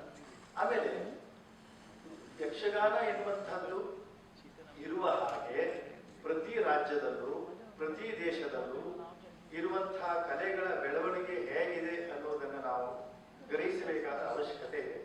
ಅಲ್ಲದೆ ಇದ್ರೆ ಏನಾಗ್ತದೆ ಅಂದ್ರೆ ಯಾವುದೋ ಒಂದು ಆ ಮೇಳ ನಿಂತು ಇದ್ದಂತೆ, ನಮಗೆ ಶಾಕಿಂಗ್ ಅದು. ನಮಗೊಬ್ರು ಹೇಳ್ತಿದ್ರು ಒಂದ್ಸಲ, ಅಯ್ಯೋ ಮರೆ ಬೆಳವರೆಗೆ ಆಗೋದಲ್ಲ, ನಿಂತೋಯ್ತಲ್ಲ ಜಗತ್ತೇ ಏನು ಅಂತ. ಅಂದ್ರೆ ಜಗತ್ತಿನಲ್ಲಿ ಕಲೆ ಉಂಟು, ನಮ್ಮನ್ನ ಬಿಟ್ಟು ಚೆನ್ನಾಗಿ ಬದುಕ್ತಾ ಇರುವಂತಹ ಕಲೆಗಳಿದೆ. ಆ ಬಗ್ಗೆ ನಾವು ನೋಡದೇ ಇರೋದ್ರಿಂದ ನಮ್ಗೆ ಯಾವುದೋ ಒಂದು ಮೇಳ ನಿಂತು ಕೂಡ ಯಕ್ಷಗಾನ ಹಾಡಾಯ್ತು ಅಂತ ಕಾಣೋದು, ಬೆಳವರೆಗೆ ಇದ್ದಿದ್ದು ಮೂರ್ತಾಸಿ ಬಂತು ಅಂತ ಮುಳುಗೋದು ಅಂತ ಕಾಣೋದು, ಈ ತರ ವಿಭ್ರಮೆಗಳು, ಆಭಾಸಗಳು ನಮ್ಮ ಯಕ್ಷಗಾನ ವಲಯದಲ್ಲಿ ತುಂಬಿಕೊಂಡಿದೆ. ಏನೇ ಇರಲಿ, ನಾನು ನಾರಾಯಣರವರ ಮಾತಿಗೆ ಪ್ರತಿಕ್ರಿಯೆ ಹೇಳ್ತಾ ಕೆಲವೊಂದು ವಿಷಯ ಏನೇನೋ ನನ್ನದೇ ಆದ ವಿಷಯಗಳನ್ನ ಇಲ್ಲಿ ಹೇಳೋದಕ್ಕೆ ಆಗ್ತಾ ಇದೆ. ಒಟ್ಟಾರೆಯಾಗಿ ಈ ನಮ್ಮ ಗೋಷ್ಠಿಯ ಸಂಯೋಜಕರು 3 ರಂಗದಲ್ಲಿ ಕಲೆ, ಮಾರುಕಟ್ಟೆ, ವಾಣಿಜ್ಯ, ಸಂಸ್ಕೃತಿಯ ಪರಿಣಾಮ, ವಿಮರ್ಶೆ, ವ್ಯಾಖ್ಯಾನ, ಚಿಂತನೆ ಇತ್ಯಾದಿ ಎಲ್ಲ ವಿಷಯಕ್ಕೂ ಒಂದೊಂದು ಗೋಷ್ಠಿ ಮಾಡುವಷ್ಟು ಉಂಟು. ಆ ಒಂದು ನಾನು ನೋಡಿದೆ, ಗೊತ್ತಾ, ಒಂದೊಂದು ವಿಷಯಕ್ಕೂ ಅಷ್ಟಷ್ಟು ಪ್ರಬಲವಾದ ಶಕ್ತಿ ಇದೆ. ಯಕ್ಷಗಾನದ ತಾತ್ವಿಕ ನೆಲೆಗಟ್ಟಿನ ಅರಿವನ್ನ ಸ್ಪಷ್ಟಪಡಿಸುವ ನೆಲೆಯಲ್ಲಿ ಸಹ ಚಿಂತನೆ. ಅಂದ್ರೆ ಹೆಚ್ಚಾಗಿ ನಾವು ಈ ಕಮರ್ಷಿಯಲ್ ವಿಷಯಕ್ಕಿಂತ ಯಕ್ಷಗಾನದ ಆಗು ಹೋಗು ಚಿತ್ರಣ ಮಾಡಿಕೊಂಡು ಯಕ್ಷಗಾನಕ್ಕೆ ಮುಂದೆ ಏನಾಗಬೇಕು, ಯಾವುದು ಸರಿ, ಯಾವುದು ತಪ್ಪು, ಯಾವುದು ಯಾಕೆ ಸರಿಯಲ್ಲ ಇತ್ಯಾದಿ ವಿಶ್ಲೇಷಣೆಗಳ ಒಂದು ಮನೋಭೂಮಿಕೆಯನ್ನು ನಾವು ಸಿದ್ಧ ಮಾಡಿಕೊಳ್ಬೇಕು ಅನ್ನುವ ಒಂದು ಲಕ್ಷಣ ನಮಗೆ ಈ ಗೋಷ್ಠಿಯಲ್ಲಿ ಕಾಣುತ್ತೆ. ಚಿಂತನೆ ಇಲ್ಲ ಅಂತ ಖಂಡಿತ ಅಲ್ಲ, ಅದು ಯಾವ ಸಂಕ್ಷಿಪ್ತ ರೂಪಕ್ಕೂ ಬರ್ಬೋದು, ಯಾವ ಹಂತಕ್ಕೂ ಬರ್ಬೋದು. ಈಗಿನ ಕಲಾವಿದರು, ಬಹುತೇಕ ಕಲಾವಿದರು ಇಂತಹ ಪರಂಪರೆಗಳಲ್ಲಿ, ಇಂತಹ ಸಂಗತಿಗಳಲ್ಲಿ ವಿಶ್ವಾಸ ಇಟ್ಟವರೇ ಅಲ್ಲ. ಅವರಿಗೆ ದೇವಸ್ಥಾನದ ಮುಂದೆ ಒಂದು ಸಣ್ಣ ತಾಳ್ಮದ್ಲೆ ಹಾಕಿ ಅಂದ್ರೆ ಅವರಿಗೆ ಬೇಜಾರಾಗ್ತದೆ. ಅಂದ್ರೆ ಈ ದೇವಸ್ಥಾನದಲ್ಲಿರುವಂತಹ ಯಕ್ಷಗಾನ ಕೂಡ ಯಾವುದೇ ಒಂದು ಭಕ್ತಿಯ ಭಾವದ ಅಥವಾ ಯಕ್ಷಗಾನದ ಪ್ರೀತಿಯ ಉದ್ದೀಪನದಿಂದ ನಡೆಯುವಂಥದ್ದಲ್ಲ. ವ್ಯಾವಹಾರಿಕ ಚೌಕಟ್ಟುಗಳ ನೆಲೆಯಲ್ಲಿ ಅಲ್ಲಿ ತಗೊಂಡು ಕೂರಿಸಲ್ಪಟ್ಟಿದೆ. ಈ ಎಲ್ಲ ಸಂಗತಿಗಳನ್ನ ನಾವು ಅರ್ಥ ಮಾಡಿಕೊಂಡು ಯಕ್ಷಗಾನದ ಮುಂದಿನ ಭವಿಷ್ಯದ ಬಗ್ಗೆ ಒಂದಿಷ್ಟು ಮರುಚಿಂತನೆ, ಹೊಸಗಳು ಖಂಡಿತವಾಗಿಯೂ ಅಗತ್ಯ ಇದೆ. ಈ ಒಂದು ಆಗಲೇ ಬಂತು ಒಂದು ಮಾತು, ಲೋಕ ವೃತ್ತಾನುಕರಣ ಅನ್ನುವಂಥ ಮಾತು ತೋರ್ಪಡೆಯವರು ಹೇಳಬೇಕು, ಅಥವಾ ಹೇಳಿದ್ದಾರೆ. ಜಗತ್ತಿನ ಮಧ್ಯದಲ್ಲಿರುವಂತಹ ಅಂದ್ರೆ ಪ್ರಸ್ತುತತೆ, ಎಷ್ಟೋ ಕಡೆ ಕೇಳೋ ಪ್ರಶ್ನೆ, ಪ್ರಸ್ತುತತೆ ಏನು ಯಕ್ಷಗಾನದ? ಅದು ಲೋಕ ವೃತ್ತಾನುಕರಣವೇ ಅದರ ಪ್ರಸ್ತುತತೆ. ಅದು ಎಲ್ಲ ಕಲೆಯಲ್ಲಿರುವಂಥದ್ದು, ಯಕ್ಷಗಾನದಲ್ಲಿ ಇರುವಂತಹ. ಮತ್ತು ಒಂದು ಸೂಕ್ಷ್ಮವಾದ ವಿಷಯವನ್ನು ನಾವು ಗಮನಿಸ್ಕೋಬೇಕು. ಯಕ್ಷಗಾನ ಕಲಾವಿದರಾಗಿ ನಮ್ಮಂಥವರು ದುಃಖಾರ್ಥಾನ, ಶ್ರಮಾರ್ಥಾನ, ಶೋಕಾರ್ಥಾನ, ತಪಸ್ವಿನ, ಈ 4 ಜನಕ್ಕಾಗಿ ಕಲೆ ಇದೆ ಅಂತ ಬರ್ತಾ ಹೇಳ್ತಾರೆ. ಹಾಗಾಗಿ ಈ ಕಲೆ ಇಲ್ಲೆಲ್ಲ ಸಂಗತಿಗಳು ಸೇರಿದೆ ಎನ್ನುವ ಕಾರಣಕ್ಕಾಗಿ ನಾನು ಈ ಮಾತನ್ನು ಹೇಳಿದ್ದೇನೆ. ಈ ಸಾಮಾಜಿಕ ಮಗ್ಗುಲು ಯಕ್ಷಗಾನಕ್ಕೆ ಎಷ್ಟು ಹತ್ತಿರ, ಅಥವಾ ಉಳಿದ ಕಲೆಗಳಿಗೆ ಎಷ್ಟು ಹತ್ತಿರ ಅಂತ ಇದರಲ್ಲಿ ಅಂದ್ರೆ ನಮ್ಮ ದುಃಖ ಇದ್ದವರು, ಶ್ರಮಜೀವಿಗಳು, ದುಃಖದಲ್ಲಿದ್ದವರು ಮಾತ್ರ ಅಲ್ಲ, ಶೋಕದಲ್ಲಿದ್ದವರು, ಮತ್ತೆ ತಪಸ್ವಿಗಳು, ಇವರಿಗಾಗಿ ನಾವು ಹುಟ್ಟು ಹಾಕುವಂತಹ ಕಲೆ ಯಾವುದೋ ಒಂದು ಅಗತ್ಯವಾದ ಲಕ್ಷಣವನ್ನ ಮೈಗೂಡಿಸ್ಕೊಳ್ಬೇಕು. ಇಂದಿನ ಕಾಲದಲ್ಲಿಯೂ ಯಕ್ಷಗಾನ ಈ ಎಲ್ಲ ಒಂದು ಚೌಕಟ್ಟಿನ ಮೇಲೆ ನಿರ್ಮಿಸಿದರೆ ಅದು ಎಲ್ಲಿಯೂ ಪ್ರಸ್ತುತ ಆಗ್ಬೋದು, ಯಾವ ಸಮಾಜಕ್ಕೂ ಅದನ್ನ ಕೊಂಡೊಯ್ಯಬಹುದು. ಈ ಹೋಗುವಿಕೆ ಎನ್ನುವಂಥದ್ದು ನಮಗೆ ಮಾತ್ರ, ಅವರಿಗೆ ಮಾತ್ರ ಲಾಭದಾಯಕ ಅಲ್ಲ, ನಮಗೂ ಲಾಭದಾಯಕ. ಬೇರೊಂದು ಪ್ರದೇಶಕ್ಕೆ ಹೋಗುವುದು, ಅಲ್ಲಿಗೂ ಮತ್ತು ಇಲ್ಲಿಗೂ ಇರುವಂತಹ ಈ ಸಂಪರ್ಕ ಸೇತುವೆ ಯಕ್ಷಗಾನವನ್ನ